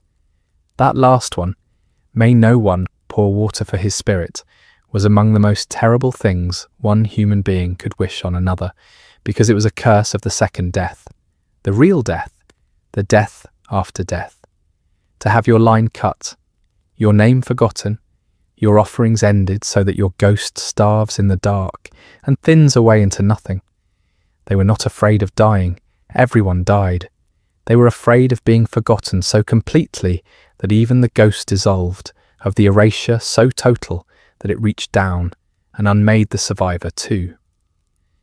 And the flip side of that terror was the deepest hope, to be remembered, named, provided for, held in the memory of the living, generation after generation, so that the part of you that remained would remain, fed and named and real on its throne, listening to judgments, a companion of the gods because 7 people and their children after them refused to let you go. So here is the logic of the list, laid bare, and it is not the logic of any religion you were raised in. Your fate among the dead is not decided by your virtue. It is decided by three things: how many descendants you left, how you died, whether at home and mourned, or in the open and abandoned, and above all, whether there is someone up here to remember you and feed you. It is a social afterlife, a relational afterlife. You persist exactly as much as you're held on to. The man with 7 sons sits on a throne not because he was good, but because 7 people and their children will speak his name and pour his water for generations. The burned man ceases to exist not because he was wicked, but because there is no one and nothing left to hold him here. Being dead well in Sumer meant being remembered. Being dead badly meant being forgotten. And being forgotten completely meant simply ceasing to be. Now, why does a 4,000-year-old list of who weeps at a peg and who plays at a golden table matter to you tonight, lying here in a world with no eunuchs at the palace and no ghosts to feed? It matters because we have gone looking, with the tools of modern medicine, for what actually makes a death good, what people actually need at the end, what actually predicts whether someone dies at peace or in anguish. And the answer that comes back is astonishingly close to the Sumerian list. Not the details, the structure. It is not about virtue. It is about connection, completion, and being held. In the year 2000, a team of researchers led by a physician named Karen Steinhauser published 2 studies, one in the Journal of the American Medical Association, one in the Annals of Internal Medicine, asking a simple question that medicine had strangely never really asked: what do people actually want at the end of life? They surveyed dying patients and families and doctors and nurses, and they found a striking agreement. The things people wanted over and over were freedom from pain, yes, but alongside it, and rated just as highly, were things that have nothing to do with medicine at all. To be at peace, to have a sense of completion, that life had been rounded off, accounts settled, things said. To be treated as a whole person, with dignity, not as a failing body, and to have their family there, present, reconciled, holding them, a sense of completion, being treated as whole, family, present. Read that back against Enkidu's list, the man who died with his line unfinished, weeping over the finished rope, the one thrown away like a broken pot, the soldier with no one to hold his head. 4,000 years apart, the same 3 things. Did your life come to completion? Were you treated as a whole, an honoured person, and was someone there? There is a psychiatrist named Harvey Chochinov who has spent his career on exactly this, on what he calls dignity at the end of life, and he developed something called dignity therapy, a simple intervention where the dying person is invited to record what they most want, remembered about them, what they are proudest of, what they want to pass on. A legacy document. Read into the record, kept for the family. And what is that really? What is a dying person, given the chance, choosing to spend their last strength on? Making sure they are remembered, making sure something of them is spoken and kept after they're gone. It is kispu in reverse, the dying person reaching forward to secure the remembrance that the Sumerians believed the living owed the dead. The 7 sons in modern form, not children exactly, but the assurance that your name, your story, the shape of you, will be held by someone after the body fails. And Chochinov actually tested it, which is where I have to be honest about the limits, because the honesty is the point. Any dignity. Therapy is a real structured thing. A trained person sits with someone who's dying and asks them a careful set of questions. What are you most proud of? What do you most want your family to know? What did you learn about life that you want to pass on? And records their answers and shapes them into a document, a legacy that is given to the people they love. Patients overwhelmingly find it meaningful. They report that it gives their last weeks a sense of purpose, that it helps them feel their life mattered and will be remembered. That much is well established. But when researchers ran the harder test, Does it actually reduce measured depression, measured anxiety, measured suffering? In controlled trials, the results were mixed. It reliably increases the sense of meaning and dignity. It does not reliably move the clinical needle on distress. And I think that is honest and even beautiful in its own way. Making sure you will be remembered does not cure the fear of dying. It does something quieter. It answers a different question. Not will this stop hurting, but will I have been someone? Will I be kept? Which is exactly the question the man weeping at the peg in his wall was asking, and exactly the question 7 sons were the ancient answer to. A larger review in 2016, led by a researcher named Emily Meyer, pulled together dozens of studies on what defines a good death, and the themes that rose to the top were the same: control over the dying process, freedom from pain, emotional well-being, a sense of life completion, dignity, and the presence of family and connection. And the great Harvard study of adult development, which has followed people across their entire lives for more than 80 years, keeps returning the same finding about what makes a whole life go well, though I should be careful and say this is about living well across a lifetime, not the deathbed specifically. It is not wealth, not fame, not achievement. It is the quality of your close relationships, the people. Always, in the end, the people. I want to be careful here and not overclaim, because a good death is not one fixed thing, and the honest researchers say so. What a peaceful death looks like varies across cultures, across individuals, across whole philosophies of how life should end. For some people, a good death is at home, surrounded. For others, it is quiet and alone, on their own terms. For some, it is full awareness to the last. For others, it is gentle sedation. The one rule the research keeps arriving at is that the good death is the one that matches the dying person's own values. That dignity, in the end, means being treated as the particular whole person you actually are, and being allowed to die in a way that fits the life you actually lived. So I am not handing you a formula. I am handing you a pattern, and the pattern is what survives all the variation. That across cultures and centuries, when you ask people what they need in order to die well, the answers cluster not around achievement or virtue, or even the avoidance of pain alone, but around meaning, completion, dignity, and connection, around having been someone, having finished something, having been treated as whole, and having been accompanied, which is, stripped of its gods and its dust, the same cluster the Sumerians carved into their catalogue 4,000 years ago. And there is one modern finding here so surprising, so against the grain of how we usually think, that I have to give it to you, because it closes the loop between the ancient list and the present in a way I did not expect when I started reading. We tend to assume that the way to fight death is to fight it. Every treatment, every machine, every last measure, right to the end. But in 2010, a physician named Jennifer Temmel ran a study, published in the New England Journal of Medicine, on patients with advanced lung cancer. Half of them received the usual aggressive care. The other half received that plus early palliative care focused not on defeating the disease, but on comfort, on meaning, on managing suffering, on the quality of the days that remained. And the patients who got the palliative care reported better quality of life and less depression, which you might expect. But they also, on average, lived longer. Longer.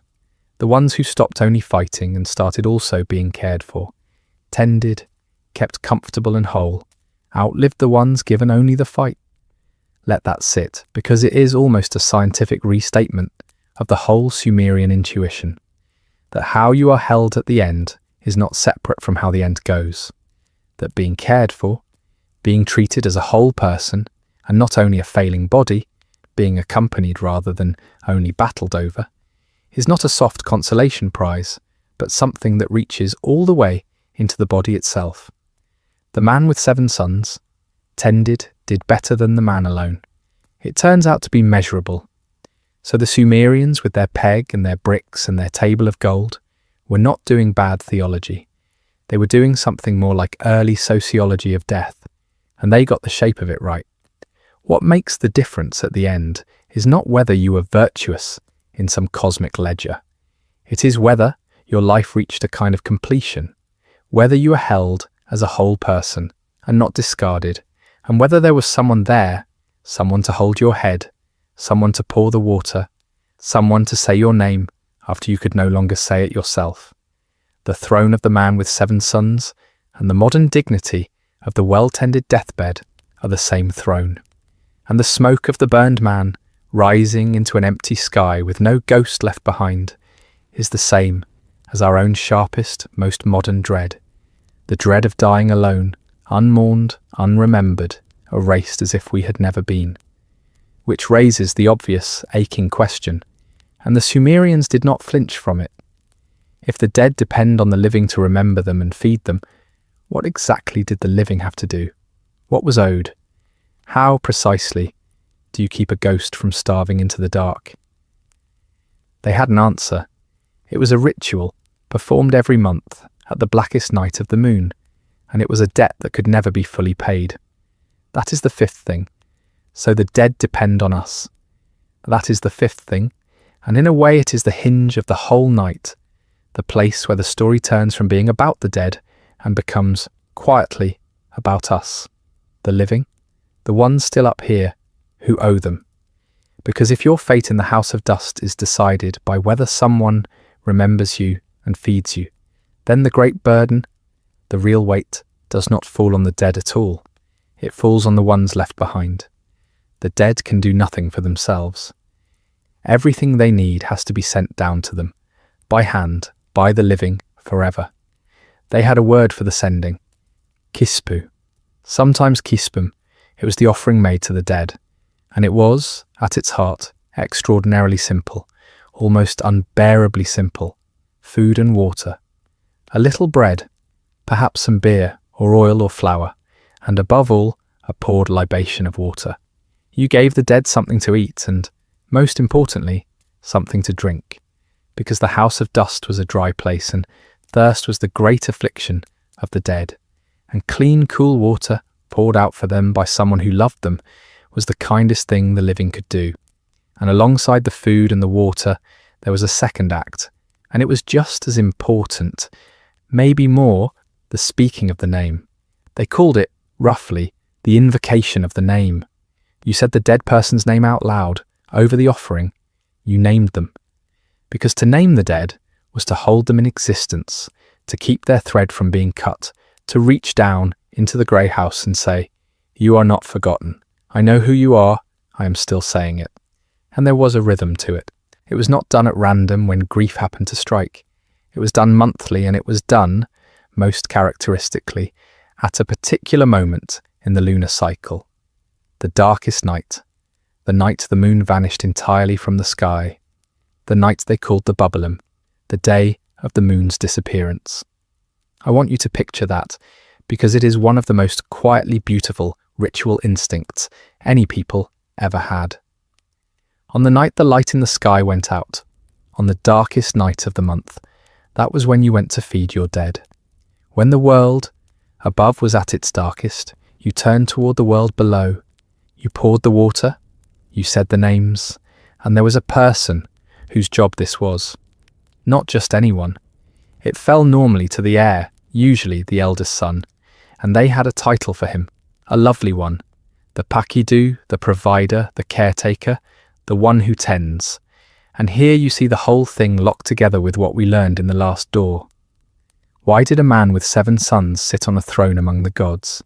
Because he had 7 providers, 7 people bound by duty and love to pour his water and speak his name month after month at the dark of the moon, for as long as they lived, and then their children after them. The sons were not just a comfort in life, they were, quite literally, the mechanism of your survival in death. This is why childlessness was such a horror in that world, why the woman who never gave birth was thrown away like a broken pot in the catalogue. It was not cruelty, it was arithmetic. No child meant no provider. No provider meant no offering. No offering meant the slow starvation of your ghost in the dark, until it faded, until it was no one, until it was gone. And this is the part where the whole system shows its teeth, because a debt this important does not go unenforced. What happened, they believed, if you did not pay it?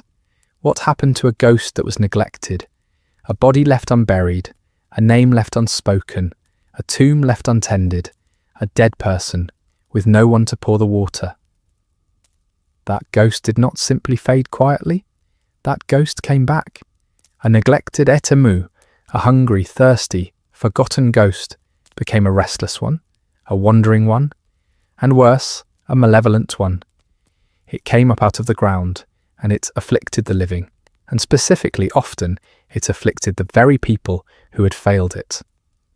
The Mesopotamians had a rich and detailed medicine of ghost affliction, and one of their standard diagnostic categories was, literally, the hand of a ghost. In their language, quot etemi.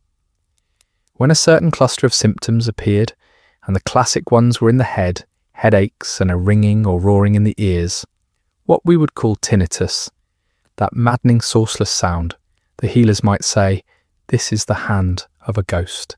A dead person is doing this.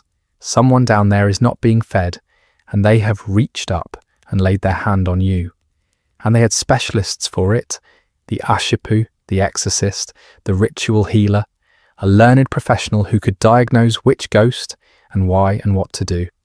And the treatments were a fascinating blend of what we would call medicine and what we would call ritual, salves and eardrops and fumigations on the one hand, and on the other, the making of a small figurine of the ghost, and the formal ceremonial dispatching of it, sending it back down where it belonged, sometimes with offerings, sometimes with a stern instruction to stay there and trouble the living no more. Give the ghost what it is owed, feed it, name it, settle it, and send it home.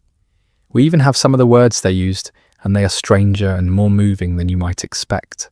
The exorcist's rituals against a troubling ghost were not simply commands to depart. They were negotiations, transactions, sometimes almost pleadings.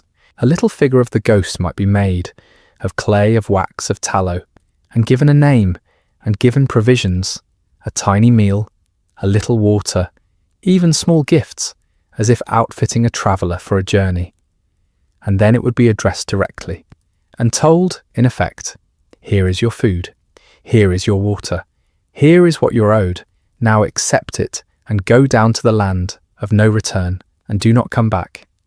Do not lay your hand on this person again. Be released, be at peace, stay below. The ghost was not exorcised the way a demon would later be cast out in horror.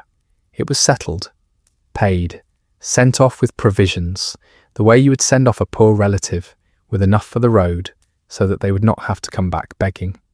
Because that is what a troubling ghost was in their understanding. Not an evil, but a debt, a neglected obligation come to collect. And you dealt with it the way you deal with a debt. You acknowledged it, you paid it, and you asked politely and firmly for the account to be closed. The whole grim medicine of ghosts rested on that one humane and slightly heartbreaking premise, that the dead who harm the living are, underneath the harm, only hungry, only thirsty, only forgotten, and want what all the dead want, which is to be remembered and fed and allowed at last to rest.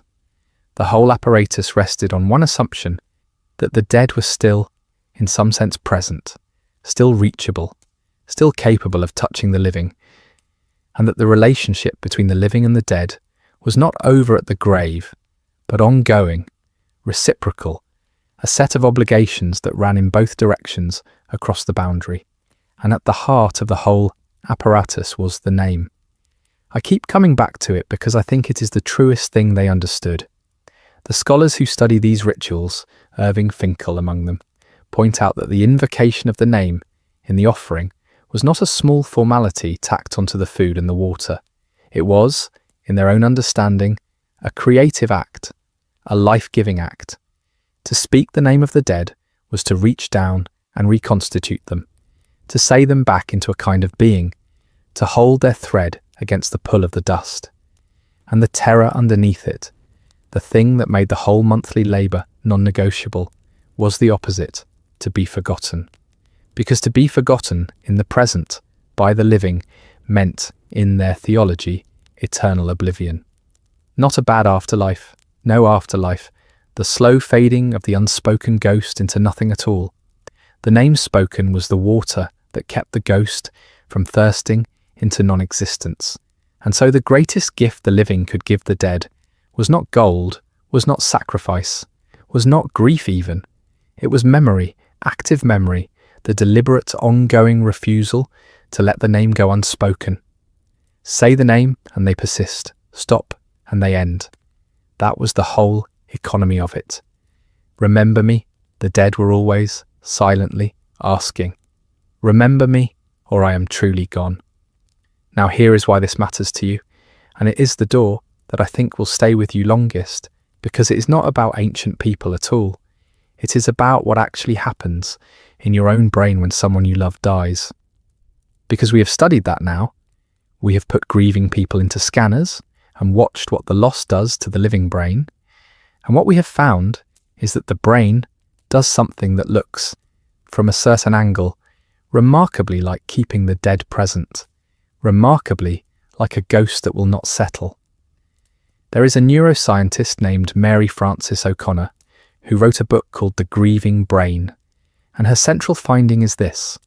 Your brain, over a lifetime with someone, builds a deep physical map of them, and that map is organised around 3 dimensions.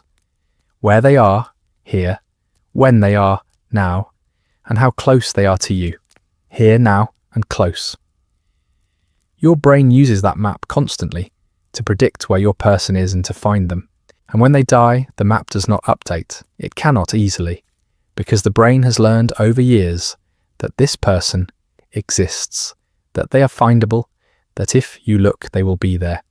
And a single fact, however final, cannot instantly overwrite years of encoded certainty that they are somewhere in the world.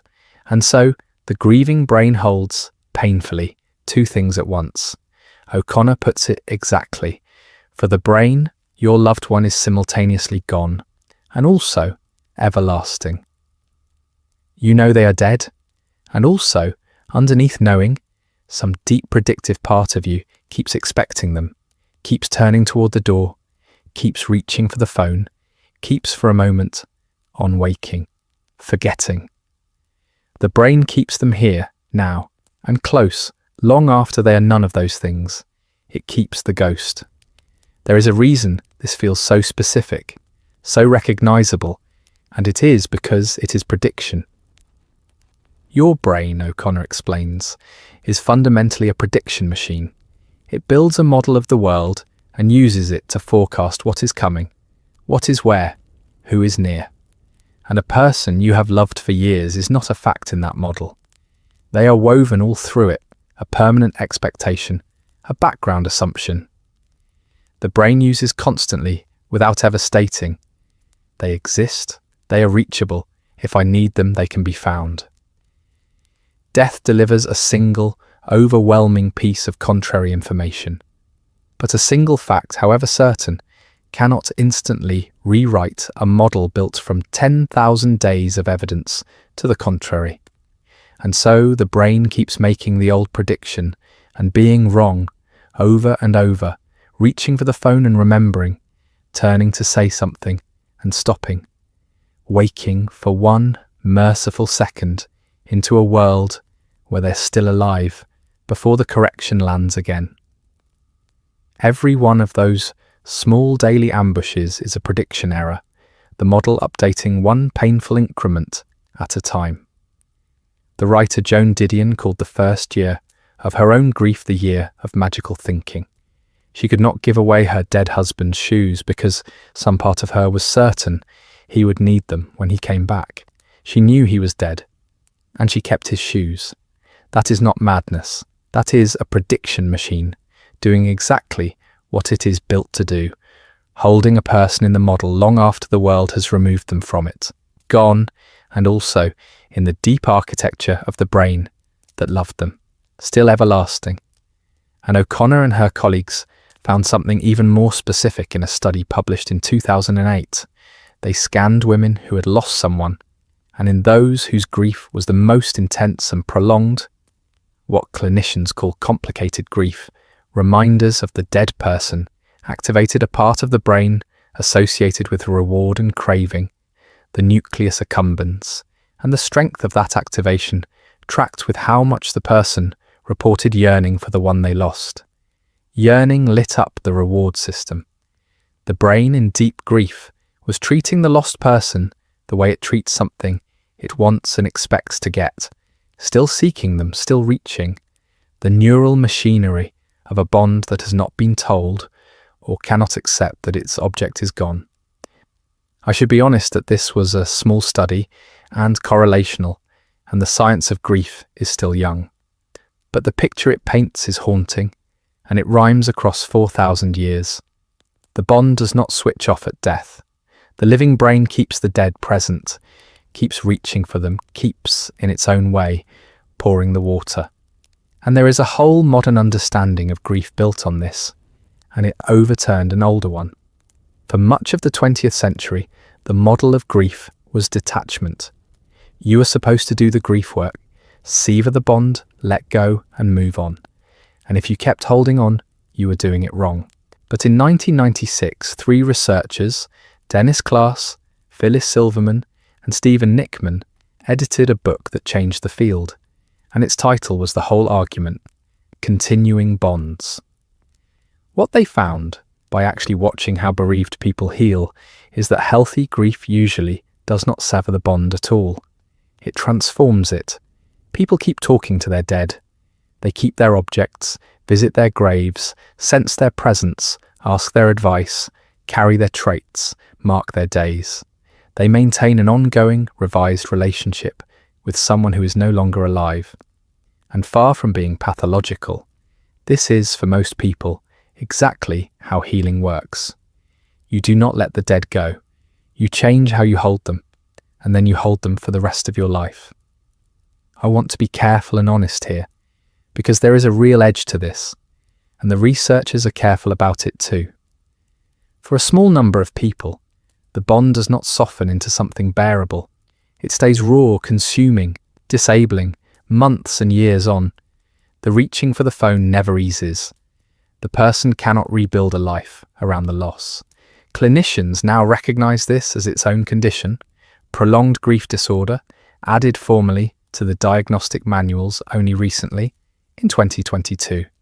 Not ordinary grief, which has no timetable and is not a disorder, but a persistent, stuck, impairing form of it that responds to real help.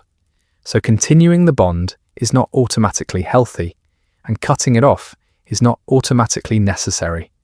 The truth is more human than either slogan. What the research suggests is that it depends on the shape of the bond. An internalized bond, carrying the person forward inside you, drawing on what they gave you, letting them become part of how you move through the world, tends to heal. A bond held too much outside, waiting for their literal return, unable to accept that anything has changed, organizing your days around a reunion that will not come, can keep the wound open. The healthy version is not forgetting, and it is not clinging, it is transformation. The living relationship becomes an inner one, revised, portable, yours to carry. You stop expecting them at the door. You start finding them in yourself. And that shift from the one outside who is gone to the one inside who remains is, though the grievers did not know it, and the Sumerians did not know it, the exact shift we are building toward tonight. The one that turns out to be literally, physically true. And here is the thing that should tell you this is not some strange dead custom, but a permanent human need, wearing different clothes. We all still do it. Every culture on earth still does it. In Mexico, on the Day of the Dead, families build altars for their dead and set out the food the dead loved, and the marigolds and photographs, and they sit with them and speak to them and tell their stories. A kispu in all but name, an offering of food and remembrance once a year to keep the dead present. In Japan, at Obon, the dead are welcomed home each summer. guided back by lanterns, fed, honoured, and then sent gently off again. In China, at Qingming, families sweep the graves and lay out offerings and burn things the dead might need. We visit graves and leave flowers, which the dead cannot smell, and stones which the dead cannot hold, because the leaving is not for them exactly. It is the act of holding the bond open, of saying the name, of refusing the oblivion. We keep their photographs on the wall. We keep their voices in old messages we cannot bring ourselves to delete. We toast them at weddings they did not live to see. 4,000 years after the last kispu was poured at the last dark of the moon in Babylon, you are still, in your own way, feeding your dead, still pouring out the water of remembrance, still speaking the name against the silence. The form changed. The need did not. It cannot because, as we are about to see, it is built into the very tissue that does the remembering, and the therapists have caught up to what the mourners always knew, and turned it gently into method.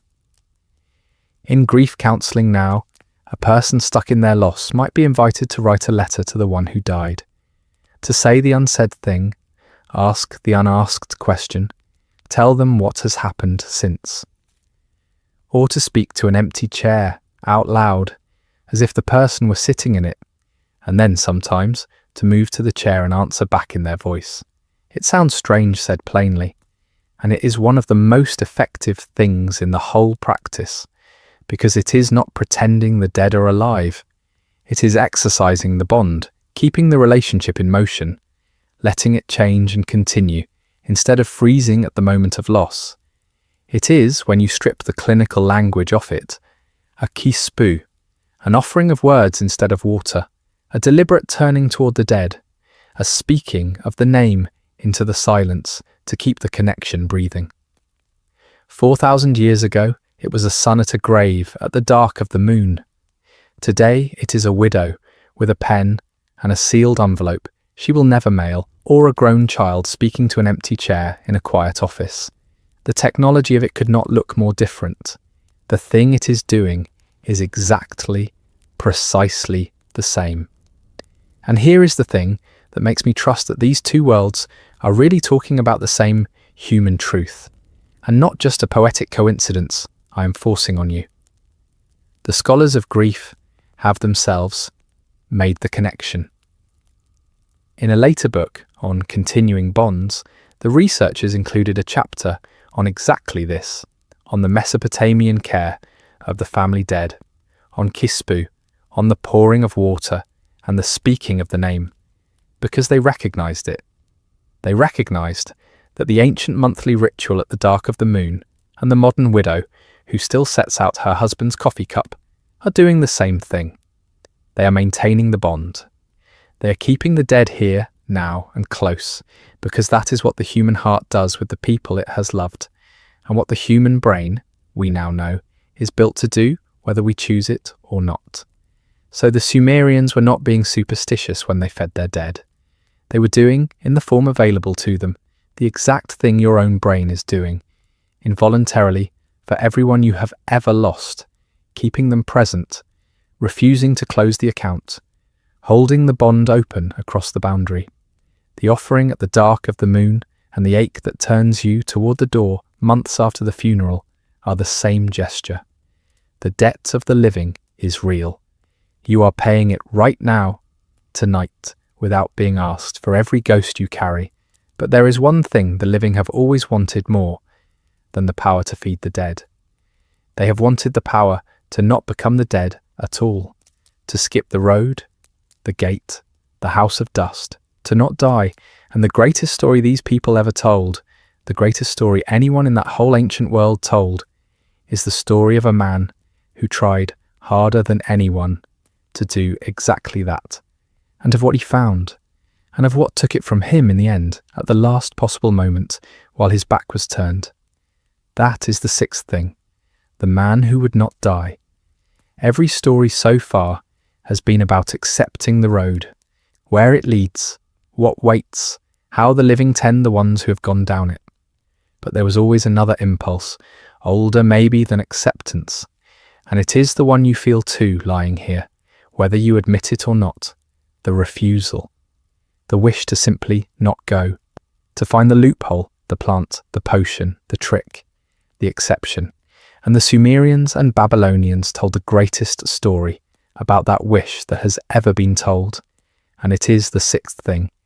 And it ends the way I think, in your honest heart, you already know it must. The man is Gilgamesh, the great epic that bears his name, assembled in the version we read by a Babylonian scholar-priest named Sin-Leki-Unini and preserved on those same tablets from Ashurbanipal's library at Nineveh. Now in the British Museum is Underneath the Monsters and the Cedar Forest and the Bull of Heaven, a story about a man who cannot accept that he will die.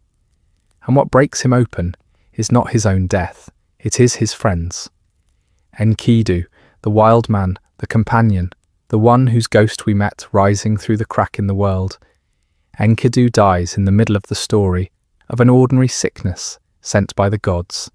And Gilgamesh, who has killed monsters, who is 2/3 divine, who has never met a thing he could not overcome by force, sits with the body of his friend and cannot make him wake up, and he watches him decay. And the epic says he did not give the body up for burial until a worm fell from its nose. He sat with it that long, refusing, the way you refuse, until the refusal became unbearable.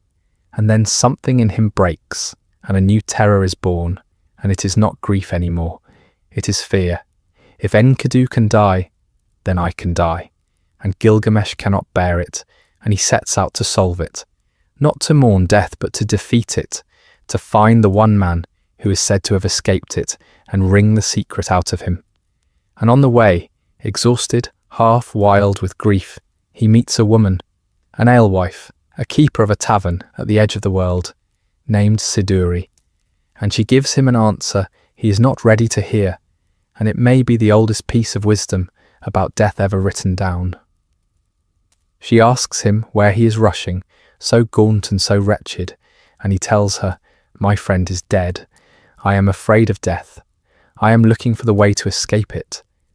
And Siduri tells him gently that the thing he is chasing does not exist. When the gods made human beings, she says, they kept immortality for themselves and handed us death. That was the division, and it does not change. So, and here is the line that has echoed for 4,000 years, since you cannot have the endless thing, fill your belly with good things day and night. Make every day a festival. Wear clean clothes, wash your head, bathe in water. Look at the child who holds your hand, and let your wife delight in your embrace. This, she tells him, this ordinary tending of an ordinary mortal life, the food and the clean clothes and the child's hand, and the warmth of the person who loves you. This is the portion of humankind. Not eternity, this. It is the first carpe diem, the first seize the day, older than the phrase by 2,000 years, and it is spoken not by a philosopher, but by a woman running a bar at the end of the world to a man too broken by grief to listen.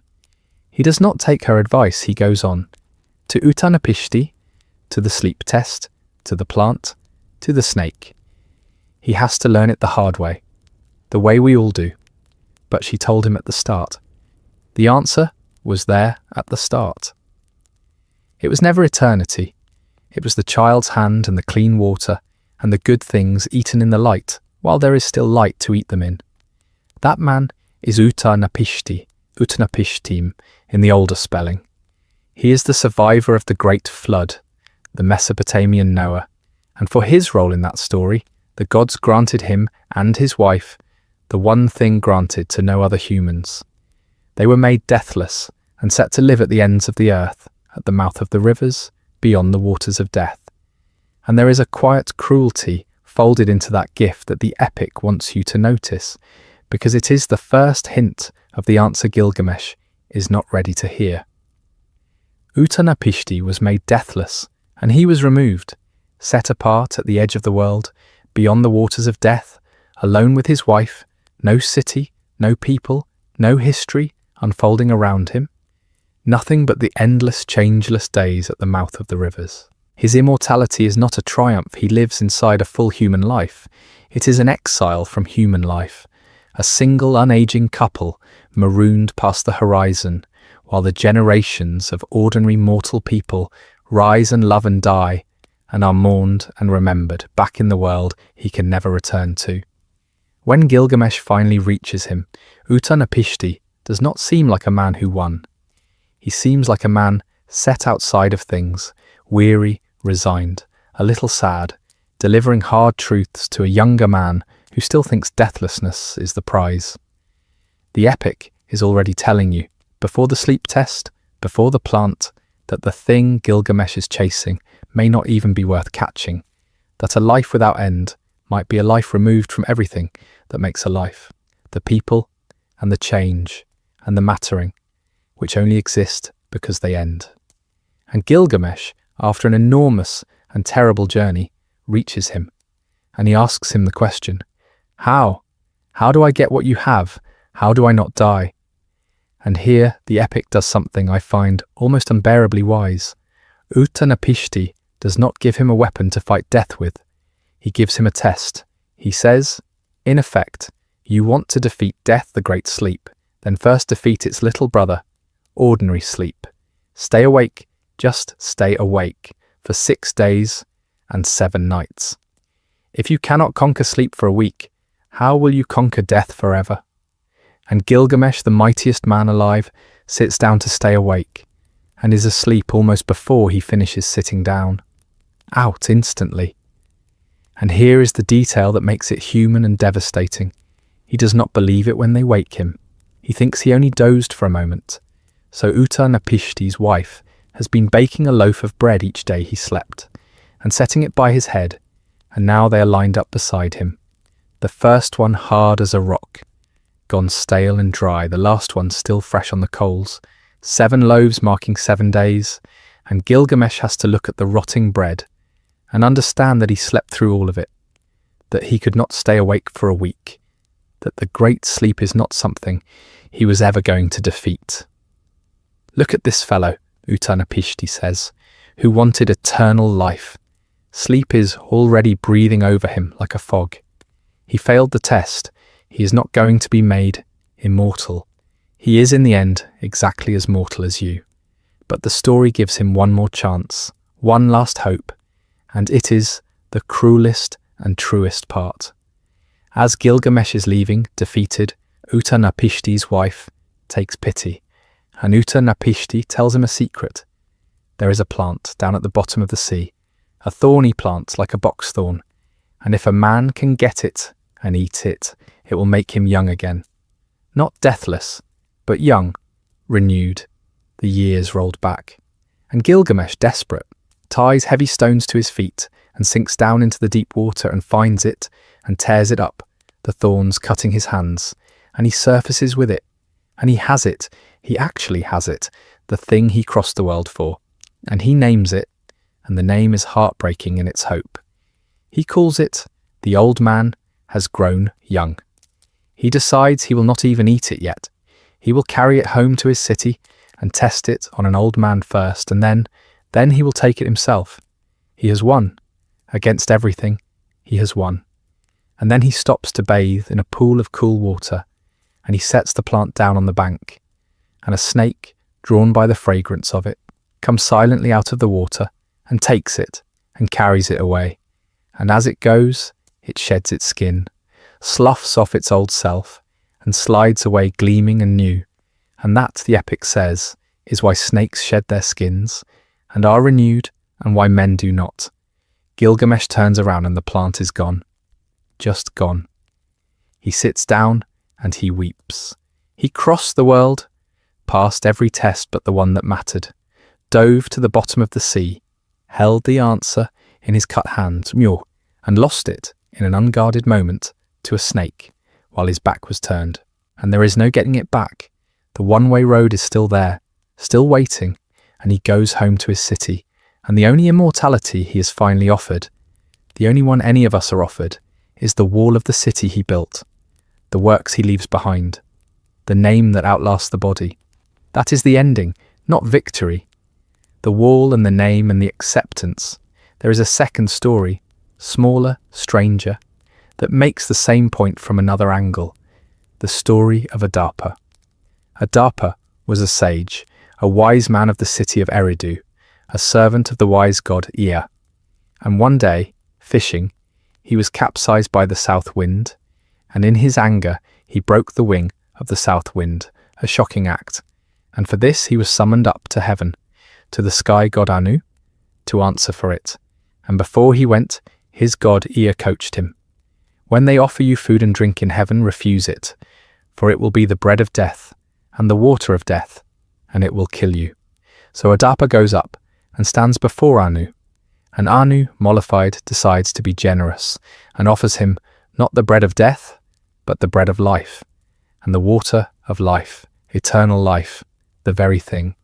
And Adapa, obeying his god, refuses it, pushes it away, and so loses immortality, not just for himself, but, in the logic of the story, for all of humankind, because Adapa was our representative, and he was standing at the one door, and he closed it.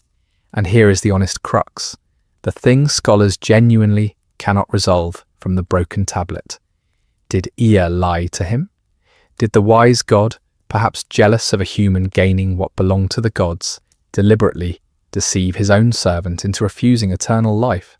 Or did Ea simply not know, honestly warn him of a danger that turned out to be the opposite, and cost humanity everything by an honest mistake? The text supports both readings, and I'm not going to pretend it resolves, because it does not. But either way, the shape is the same as Gilgamesh, the same as everything. Immortality was there, within reach, at the very fingertips of a human being, and it slipped away, through a trick or an error, or a snake in the reeds, and the door closed, and we were left mortal.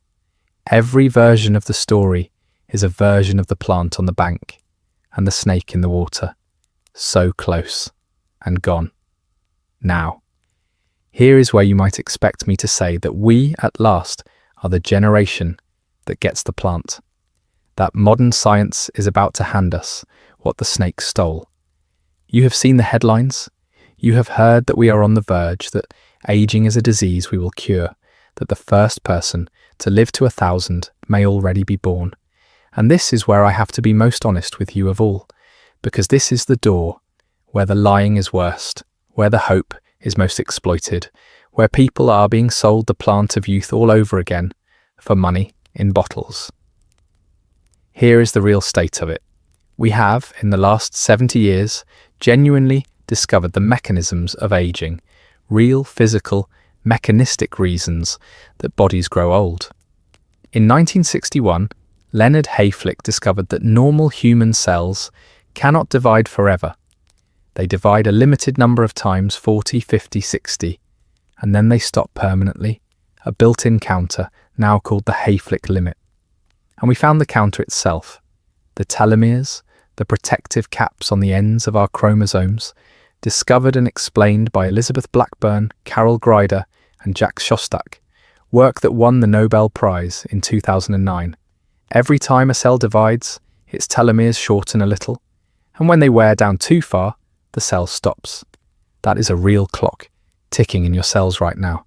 And scientists have mapped the whole grim catalogue of aging, the hallmarks of aging, a landmark paper by Carlos López Otín, and his colleagues laid out a list of them, updated to 12, the specific molecular ways a body wears out. Genes that fray and misspell themselves over time, proteins that misfold and clot, the cellular power plants, the mitochondria that grow leaky and inefficient, stem cells that run down and stop replacing what is lost, and those worn-out senescent cells that will not divide and will not die, sitting in the tissue, leaking inflammation into everything around them.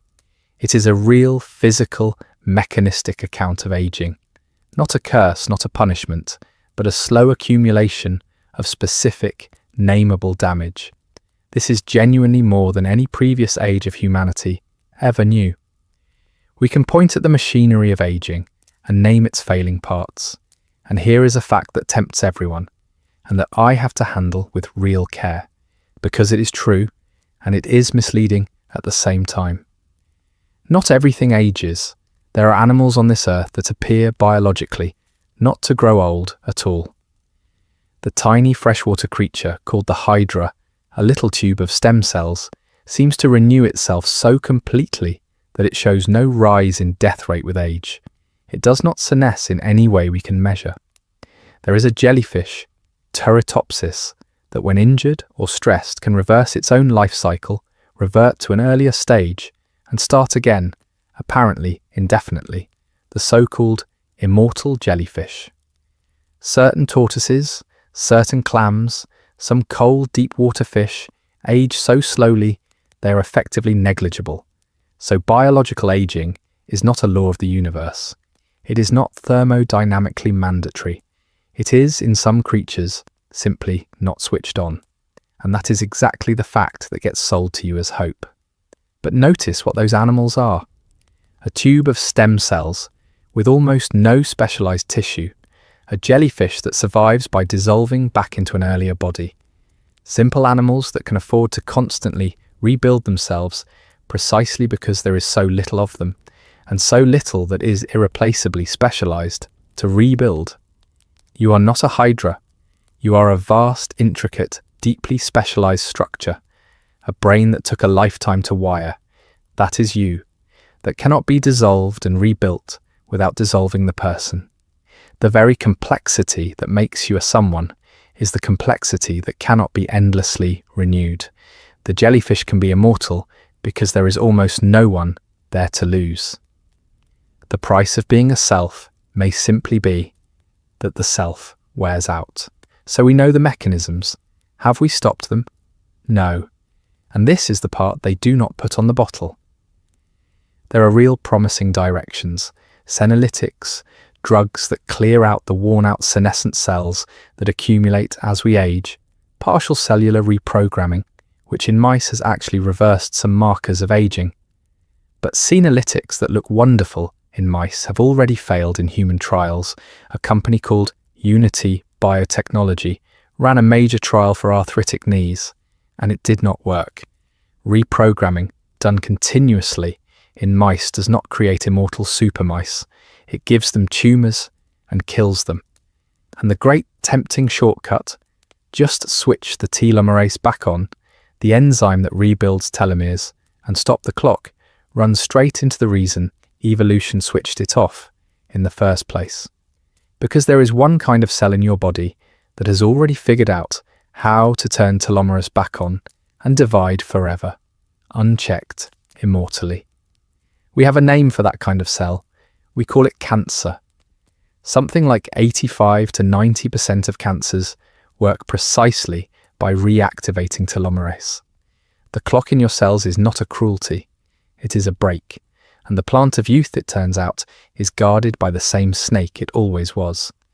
And I have to name the modern snake plainly, because it is in your feed and maybe in your medicine cabinet. There is an entire industry now selling the plant of youth in a bottle. Supplements that promise to lengthen your telomeres, compounds marketed as switching youth back on, sold with the language of laboratories and the evidence of advertising. Telomerase activators you can buy, whose actual benefit to a human lifespan is unproven and whose theoretical risk points straight at the thing telomerase does in cancer. Clinics that will infuse you with young blood, or stem cells, or the molecule of the month. It is Utanapishti's plant, hauled up from the seabed and put in a jar with a price on it. And the honest truth is that not one of these things has been shown to extend the maximum length of a human life, and some of them may quietly shorten it. The snake is still in the reeds. It has just learned to take a credit card. What actually helps is boring and free and known, and I will give it to you straight because you deserve the true thing and not the sold one. Not smoking, moving your body, sleeping, eating less than you want to rather than more. Staying connected to other people, which, remember, the Harvard study found predicts a long, healthy life better than almost anything. In animals, eating substantially less does reliably extend life, and researchers are still chasing why, and whether any of it translates cleanly to humans is genuinely unsettled. But none of it, not the boring free things, not the expensive miraculous things, moves the ceiling. It helps more people approach the wall in better shape. It does not move the wall.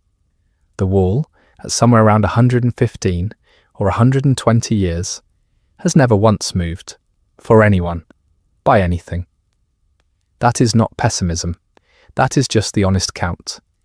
And there is a newer plant on the bank now, a very modern one, that I want to name because it is where the oldest wish has gone, to hide in our own moment. If we cannot keep the body, some people say, then let us keep the pattern.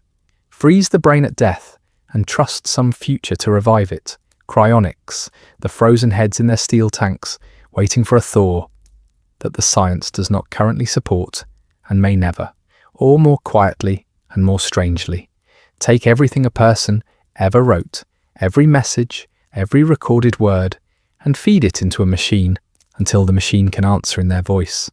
A grief bot, a chat bot of the dead that will text you back in something like your mother's cadence after your mother is gone. People are building these now. People are talking to them now. And I understand the ache that reaches for them. I do. It is the same ache that poured the water at the dark of the moon. But be honest with yourself about what it is.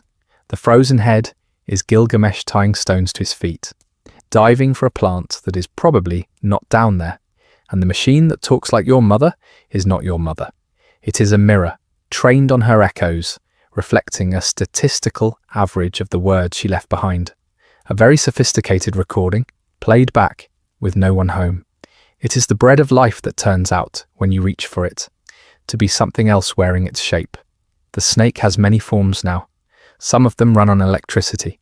None of them, so far, is the thing itself, which is what makes the last door so strange and so quietly astonishing. Because there is a way the dead genuinely do persist, not frozen, not simulated, not sold, and we did not have to invent it, because it was already true, already happening in the oldest and most ordinary organ we have. Not the plant, not the machine, something you already possess that already holds them, that has held them all along. I have to say the hardest sentence plainly, because everything about the modern longevity industry is built on blurring it. No intervention has ever been shown to extend the maximum human lifespan. We have gotten better at helping more people approach it. Better medicine, better sanitation, more of us reaching our 80s and 90s. But the ceiling itself, the wall, at around 115, 120 years, has not moved. Not once, not by anything. The plant of youth and the bread of life are still mythology. We have found the mechanisms of aging the way Gilgamesh found the plant, real, in our hands, dripping. And every single time we reach for the immortality, it seems to promise, it slips away, into cancer, into the mouse to human gap, into the snake in the reeds. 4,000 years later, we are still standing on the bank, watching it go. And I think there is something almost consoling in that, if you let there be. Because the epic did not end in despair. Gilgamesh lost the plant and wept, and then went home and looked at the great walls of his city, the work of his hands that would outlast him, and understood that this, the thing you make, the thing you leave, the name that is kept, is the only immortality a human being actually gets. And it turns out he was right, not just poetically, but literally, in a way he could never have known. Because there is one thing on the whole list, one of the 7, that is not myth. One thing the Sumerians said survives that actually does.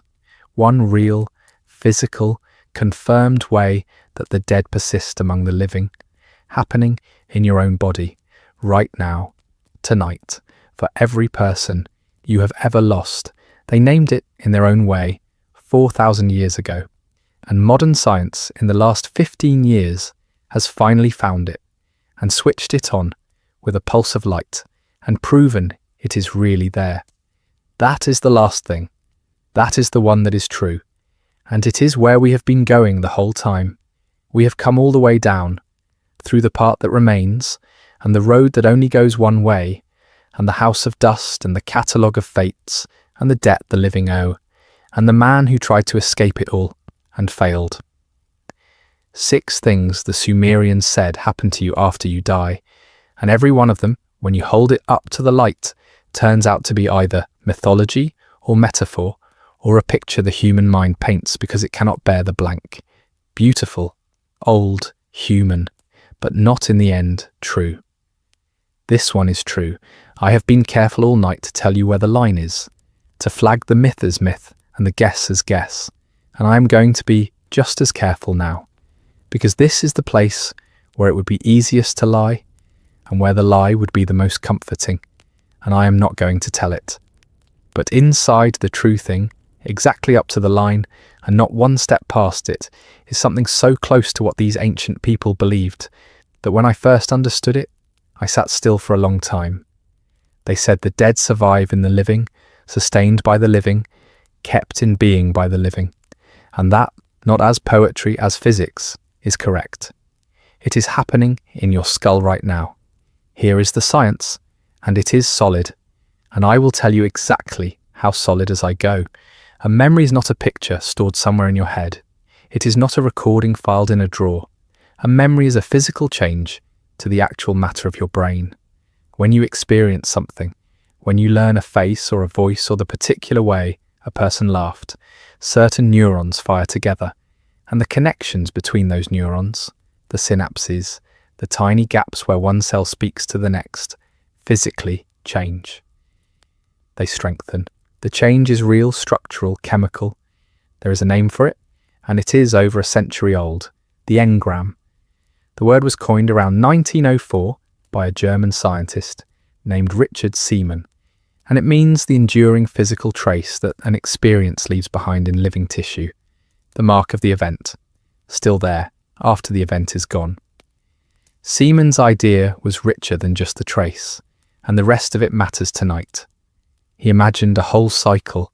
An experience presses its mark into the tissue, the engram, and then later, some cue, some fragment, some echo of the original moment reawakens it, a process he gave its own strange, lovely name. Ekphory, a smell, a few bars of a song, a turn of phrase, a room, a fragment of the original comes back, and it reaches in and lights the trace up again, and the whole memory blooms back into the present. That is what it is to remember someone. A cue, and then the ekphory, the trace-catching light.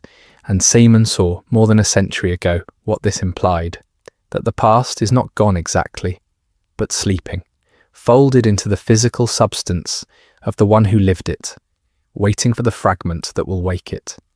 He was mostly ignored in his own lifetime. He was, it turned out, roughly 100 years early. Nearly everything he imagined has since been found to be, in its essentials, correct. For 50 years, the engram was a beautiful idea nobody could find. A researcher named Carl Lashley spent decades cutting into the brains of animals, trying to locate the single spot where a given memory lived.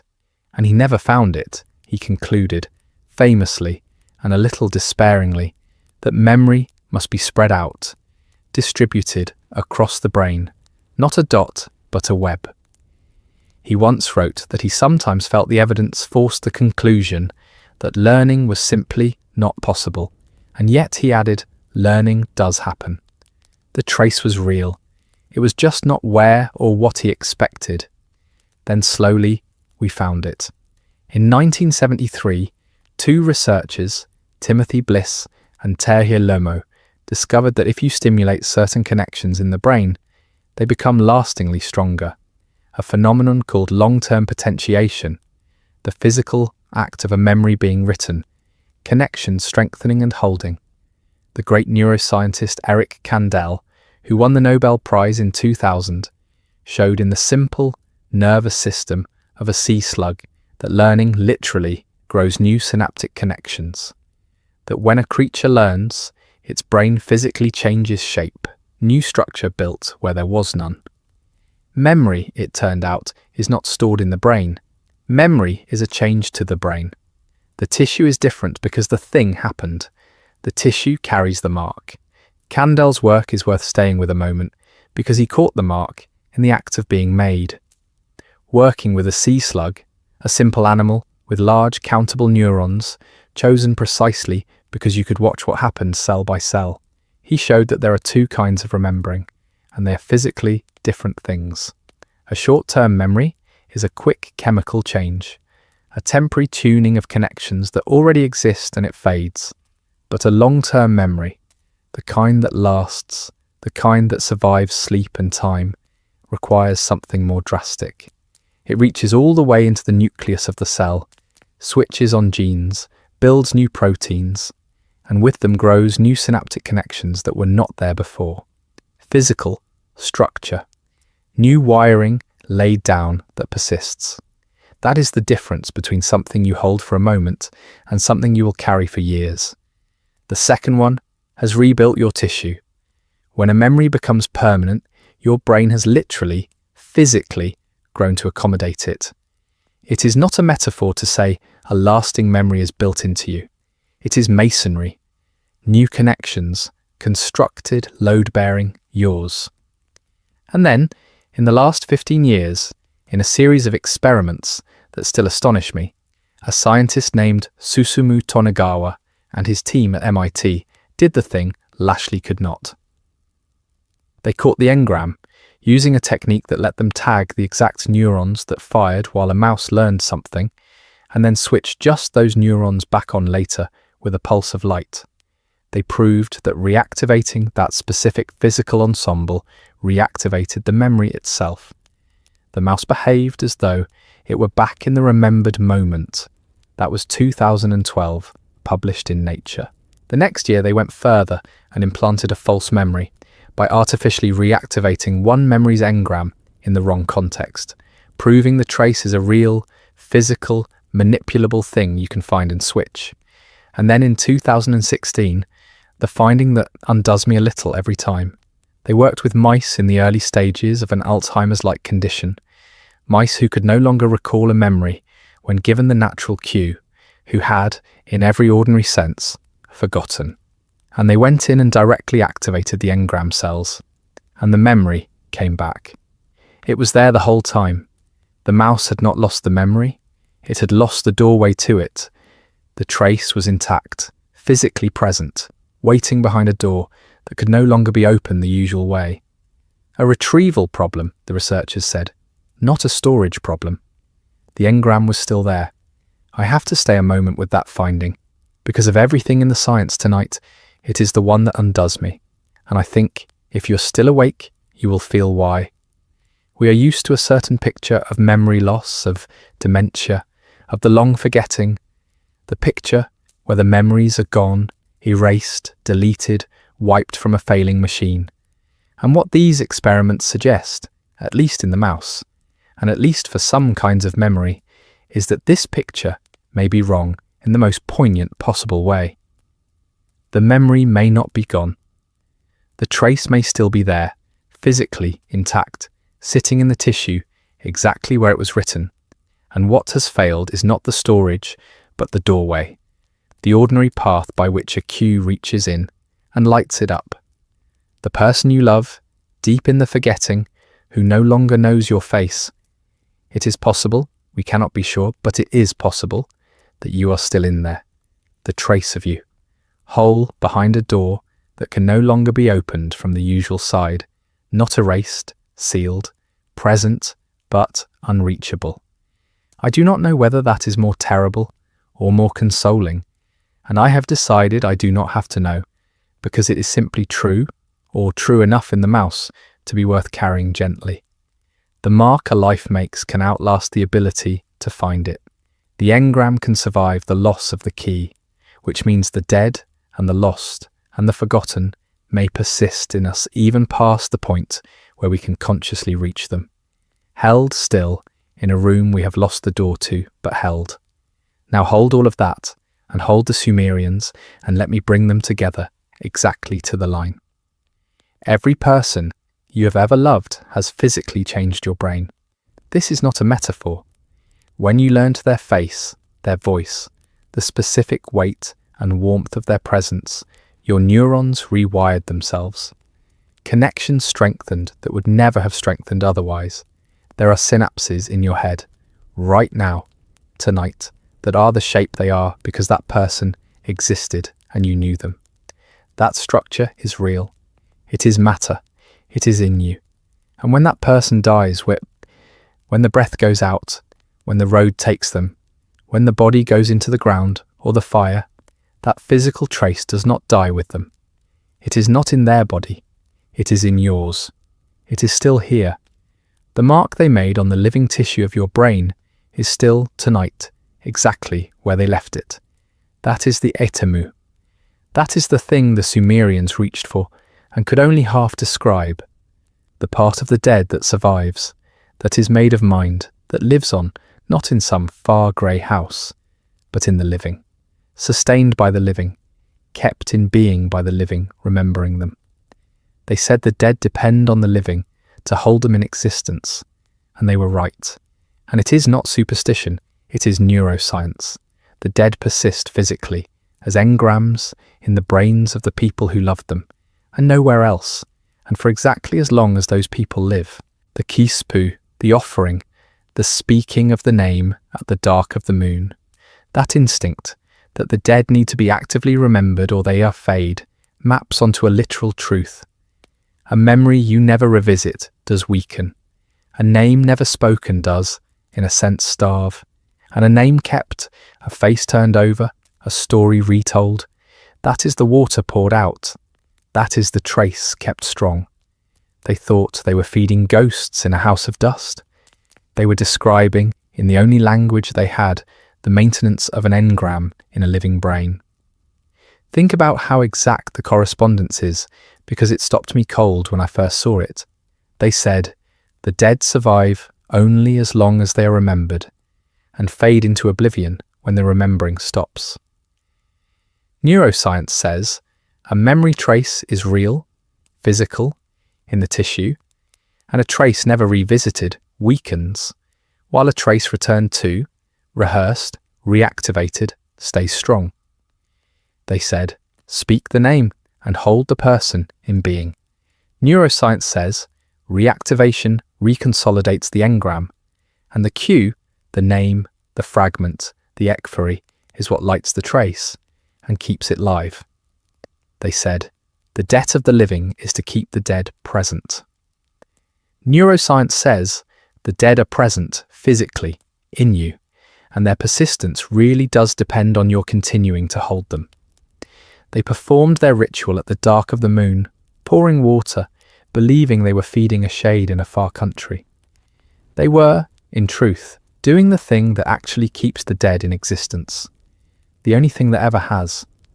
They were maintaining the trace. They were keeping the engram strong.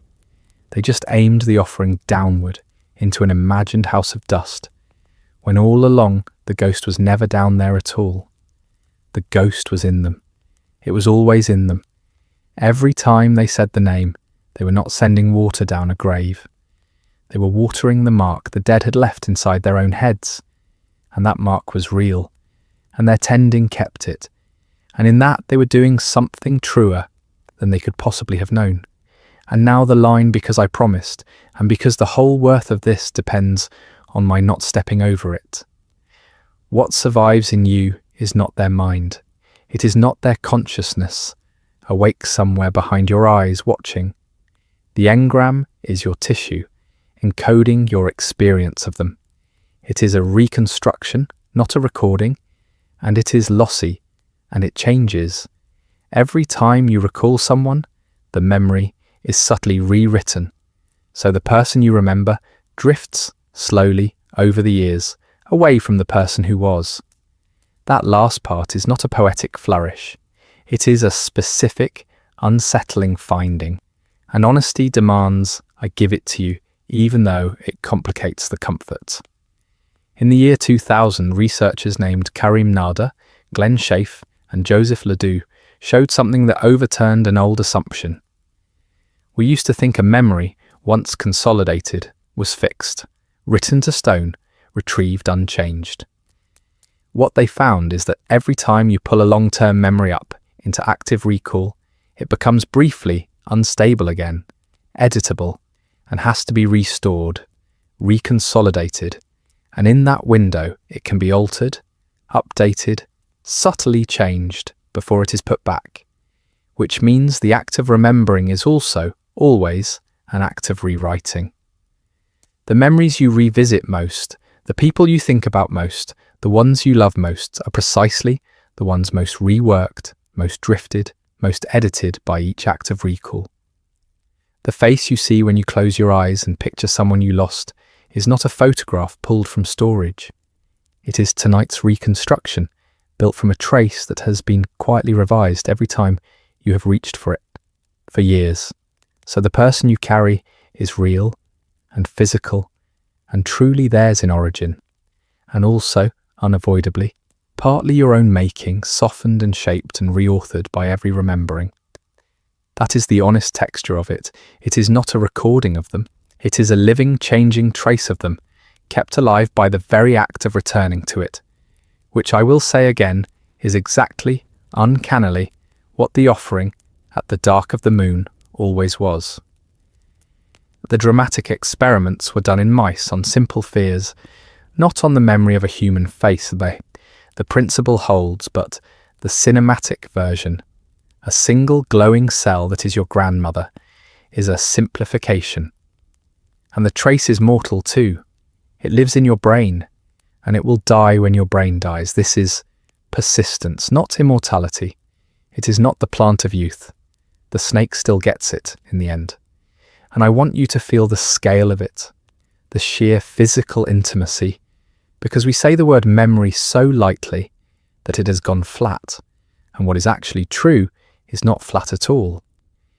Inside your skull right now, in a little under 3 pounds of tissue, is the most complex structure known to exist anywhere in the universe. Something like 86 billion neurons, and between them not billions but trillions of connections, hundreds of trillions. A web of such staggering density that no one has ever fully mapped even one human example of it. And woven through that web, not stored in it but built into its very shape, is everyone you have ever known, not as files, as structure.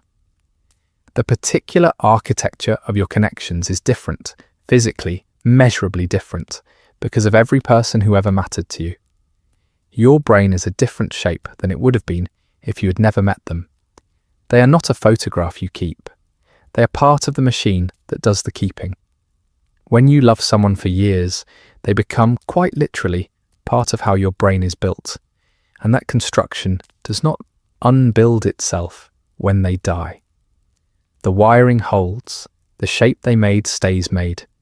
You carry the physical imprint of every important person in your life around inside your head, all of them at once, a whole crowd of the living and the dead built into the tissue, silent, structural, real, and going wherever you go.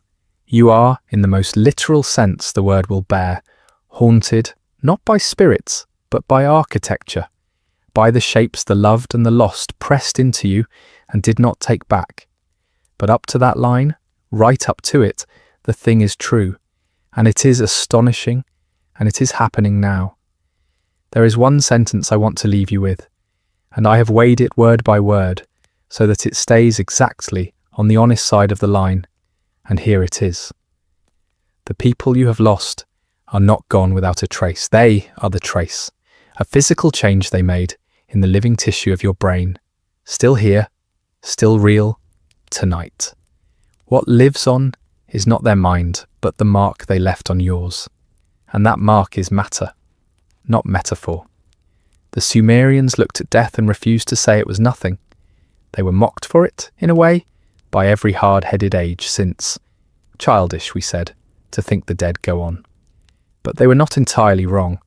They were pointing, with the only words they had, feathers and dust and bitter water and offerings poured at the dark of the moon, at something that is actually there.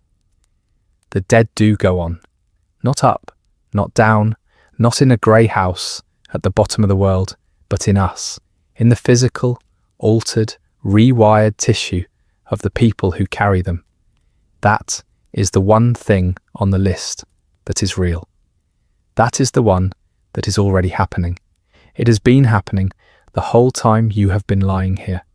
Every person you have lost, held in the matter of your brain, kept by the oldest and truest of all the offerings, the simple refusal to stop remembering. And notice what this asks of you, because it is the same thing the Sumerians knew it asked, and it is not nothing, and it is not automatic. The trace persists, but the trace we saw is kept strong by return, by rehearsal, by the cue that lights it, which means the dead in you are not maintained by accident. They are maintained by remembering, by the deliberate turning toward, the telling of the story again, the saying of the name, the choosing to keep them present rather than letting the trace go quiet under the traffic of new days.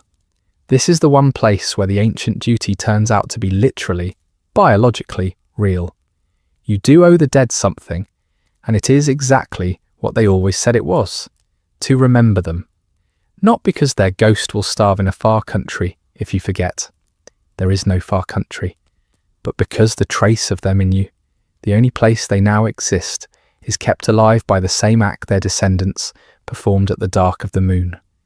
To remember is to pour the water, to speak of them, to tell the children who they were, to return to them on the hard days and the anniversaries. That is the maintenance of the engram, the keeping strong of the trace, the refusal to let the door to that room quietly seal over. The debt is real. The offering is real. It was always real. It was just never going downward into the ground. It was going inward into the tissue where the dead actually live. And that, in the end, is the only afterlife anyone has ever been able to prove. It is smaller than the ones we were promised, and it is more than nothing, which is what we were afraid of. It is exactly the size of a human being, held in the mind of another human being, for the length of a human life, which leaves only the going to sleep. So let me tell you what to do with all of this now, as you let it go. Before you go all the way down, let me do the thing I promised at the start, the thing that is the whole reason I would rather you fell asleep to my voice than to someone else's. Let me tell you, plainly, what of tonight was true and what was not, so that you carry nothing false down into sleep with you. The ghost made of a dead god's mind, the etemu mixed into the clay, that is really what the poem Atrahasis says, faithfully, and the pun between the word for ghost and the word for reason is really there in the tablets. But it is their theology, not a fact about you. The three souls, the breath that dies, the dream self that wanders, the mind residue that lasts. That is a real and careful piece of their thinking, but it is their thinking, not established truth, that the human mind reaches easily for the idea that something survives. That much is genuinely supported in children across cultures, though whether it is the deepest default or a thing culture teaches is honestly still argued, and I told you it was argued. The land of no return, the desolate road, the gate with its one keeper, the 7 judges, the king who did everything right and was abandoned anyway.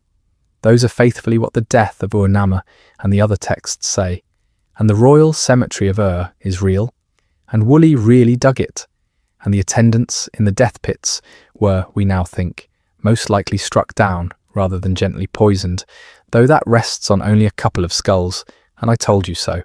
The biology of dying is real. The seconds to unconsciousness, the one-way slope, the strange fact that cells can be coaxed back hours later while the self does not return. But no restarted cell is a returning person, and the scientists who did that work said so first and loudest. The house of dust, the clay for bread, the dead clothed like birds, that is really in Gilgamesh and in the Descent of Ishtar, though the most famous English version of it is a loose paraphrase, and I gave you the careful one instead. The brain that cannot picture nothing and must furnish the void is real, but it is a fact about living brains, not a window into the dead. The catalogue of fates is real, and it really does turn on descendants and remembrance rather than virtue. And the modern research on what makes a death good really does echo it. Connection and completion and being held, though a good death is a personal thing, and the science of it is young. The offering to the dead, the kispu at the dark of the moon, the neglected ghost that comes back, all faithfully theirs, and the grieving brain that keeps the dead here, now and close, and the continuing bond that does not sever, are real findings, if still early ones. Gilgamesh and his plant, Adapa and his refused bread, faithfully told, and the honest state of longevity science is that we have found the mechanisms of aging and not the cure, and anyone selling you the plant of youth in a bottle is selling you the snake. And the last one, the engram, the dead who persist as a physical trace in the living tissue of your brain. That one is true, up to the line I drew, true as physics, not as the survival of anyone's mind. It is the one thing on the whole ancient list that turns out to be real, and it is the one that is happening in you right now, and you can trust it, and you can rest on it, because I have handed it to you with the metaphysics stripped off, and only the matter left, and the matter is enough. That is the accounting. Nothing false goes down with you, only this. The dead are held in the living, really, physically, and you are one of the living, and you are holding some of them tonight. And that is not a story. That is just what you are. So rest now. There is nothing left to follow. There is no eighth thing you have to stay awake for, no name you have to keep, no thread you have to hold. You have already done the only thing tonight asked of you, which was to keep the dead a little while in the warm dark of your attention. And you may put that down now too, and let it keep itself. Let the whole long descent we made together go loose. The gate, the judges, the grey house, the offerings poured at the dark of the moon. Let them settle to the bottom of your mind, like dust settling in a still room, and let the stillness come up over them. You do not have to remember any of it. It will be there in the morning if you want it. In the matter of you, kept the way everything is kept, without any effort of yours at all. Feel the weight of your body against whatever is holding it. Feel how little it is asking of you now. No journey, no gate, no test, just the simple animal fact of lying still and breathing. The breath they called napishtu, the life in the throat, going gently in and gently out, and needing nothing from you but to continue, which it will, all night, without your watching it. Let your jaw come unclenched. Let the small muscles around your eyes, the ones that have been holding since morning, let them go soft. Let your shoulders drop away from your ears. Let your hands lie open. There is nowhere you have to be, and no one you have to be for, not for hours, not until the light comes back, and the light will come back, it always does. The way the rain does not go back up, but the morning always, always returns. If some face has come to you tonight, someone you have lost, someone the words reached in and touched, let them stay, softly, as long as you like. They are not anywhere else. They are here, in you, in the strengthened and quiet connections of the mind that is now going slack towards sleep. You are not visiting them in some far country. You are the country. They are already home. You do not have to keep watch over them. You can close your eyes on them the way you close your eyes on someone sleeping safely in the next room, knowing they will still be there in the morning, because they will. The oldest people who ever wrote imagined that the dead were thirsty, and that the living owed them water. You have poured it just by listening, just by remembering, just by letting the names move through you one more time. The debt is paid for tonight. You can set the cup down. Let your breathing go slower now, without your making it slower. Just notice it, the way you would notice waves from a long way off, and let each breath out be a little longer than the one before, and let the space after each breath out grow, unhurried, until the next breath comes on its own, because it always does, because it does not need you. There is nothing to hold. There is nothing to solve. Every question we open tonight, what survives, where it goes, what is owed, whether the plant can ever be kept from the snake, every one of them can stay open, unanswered, harmless, until a morning that is in no hurry to arrive. Let the room be exactly as dark as it is. Remember that the dark is not empty. You know that now. You know your own mind will quietly furnish it, with a memory, a face, a drifting scene, and let it. Let the mind wander wherever it wants to go, down its own soft corridors, and do not follow it too closely, and do not steer. If it drifts to someone you have lost, let it rest there gently, the way a hand rests on a warm stone. If it drifts to nothing in particular, let it drift. You are not in charge of it now. You are only the quiet place where it is happening. Feel how the bed, the chair, whatever holds you, is holding you completely, so that you do not have to hold yourself at all. Let the last of the day's holding go out of you, out of the hands, out of the long muscles of the back, out of the place behind the eyes where you have been carrying things you did not even name. There is a kind of tiredness that is not in the body, but in the attention, in the long day of watching and deciding and bracing. And you may put that down too now, all of it, and let the watching stop. Nothing needs watching tonight. Everything that matters is being kept without you.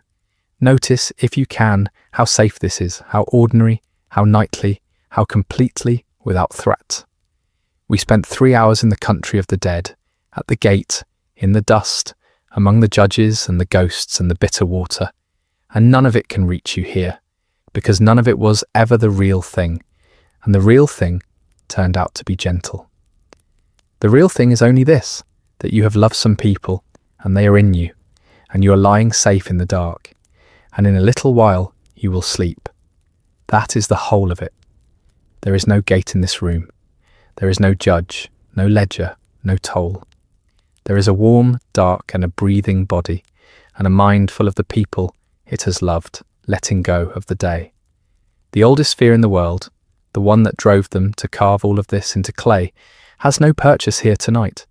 You are just a person, going to sleep, carrying your dead the way everyone always has, lightly, without effort, the way you carry your own name.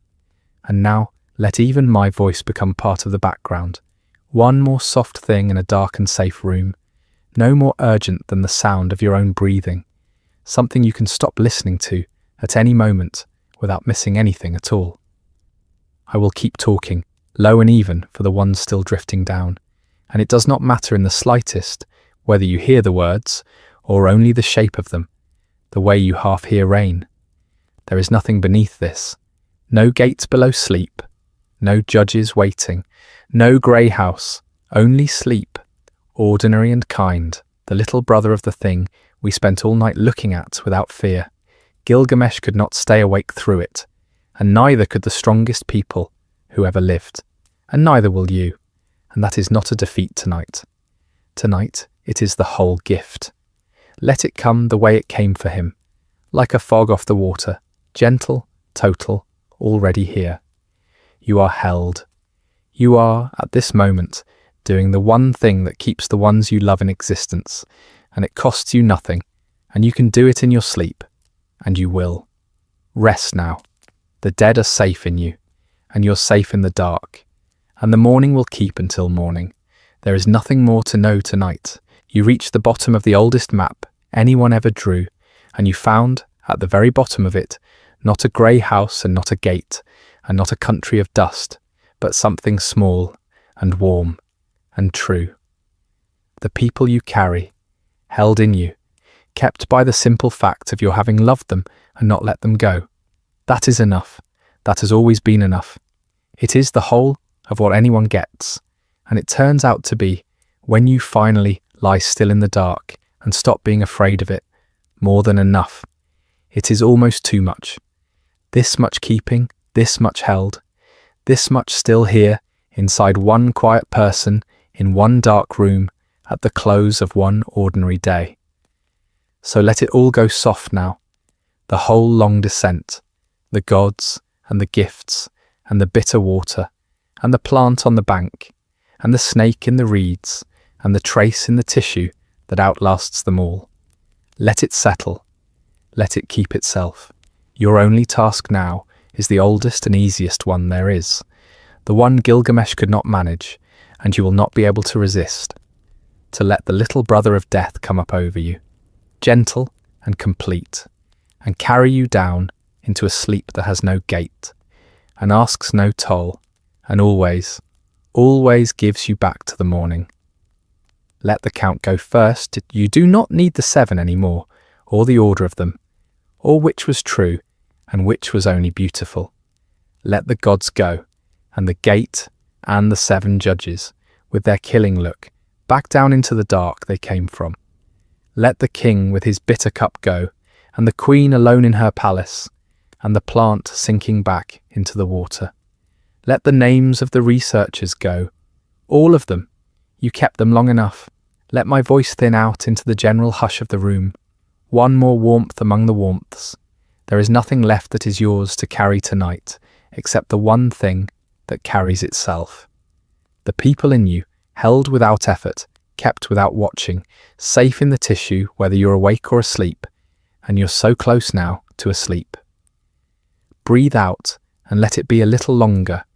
Breathe out and let the day finish leaving.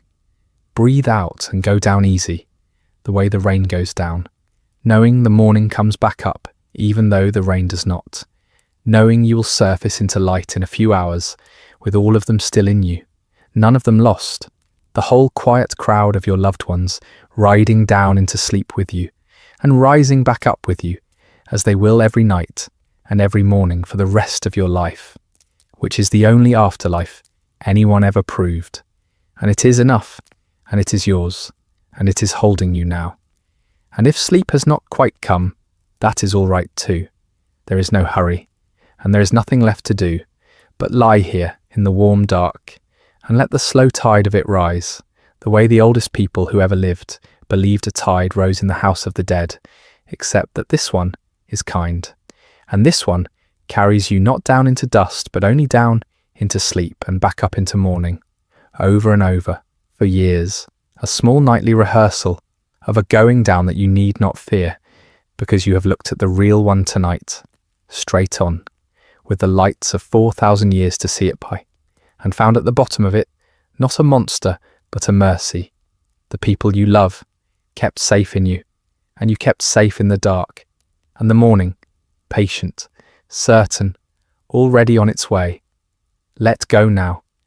Let the last thread of my voice go. There is nothing you need to carry, and no one you need to hold, because the holding happens by itself, in the deep, quiet architecture of you, whether you are awake or asleep, and you are, finally, so nearly asleep. Sleep well. You are in good company tonight, all of it, the living and the ones you carry here now and close.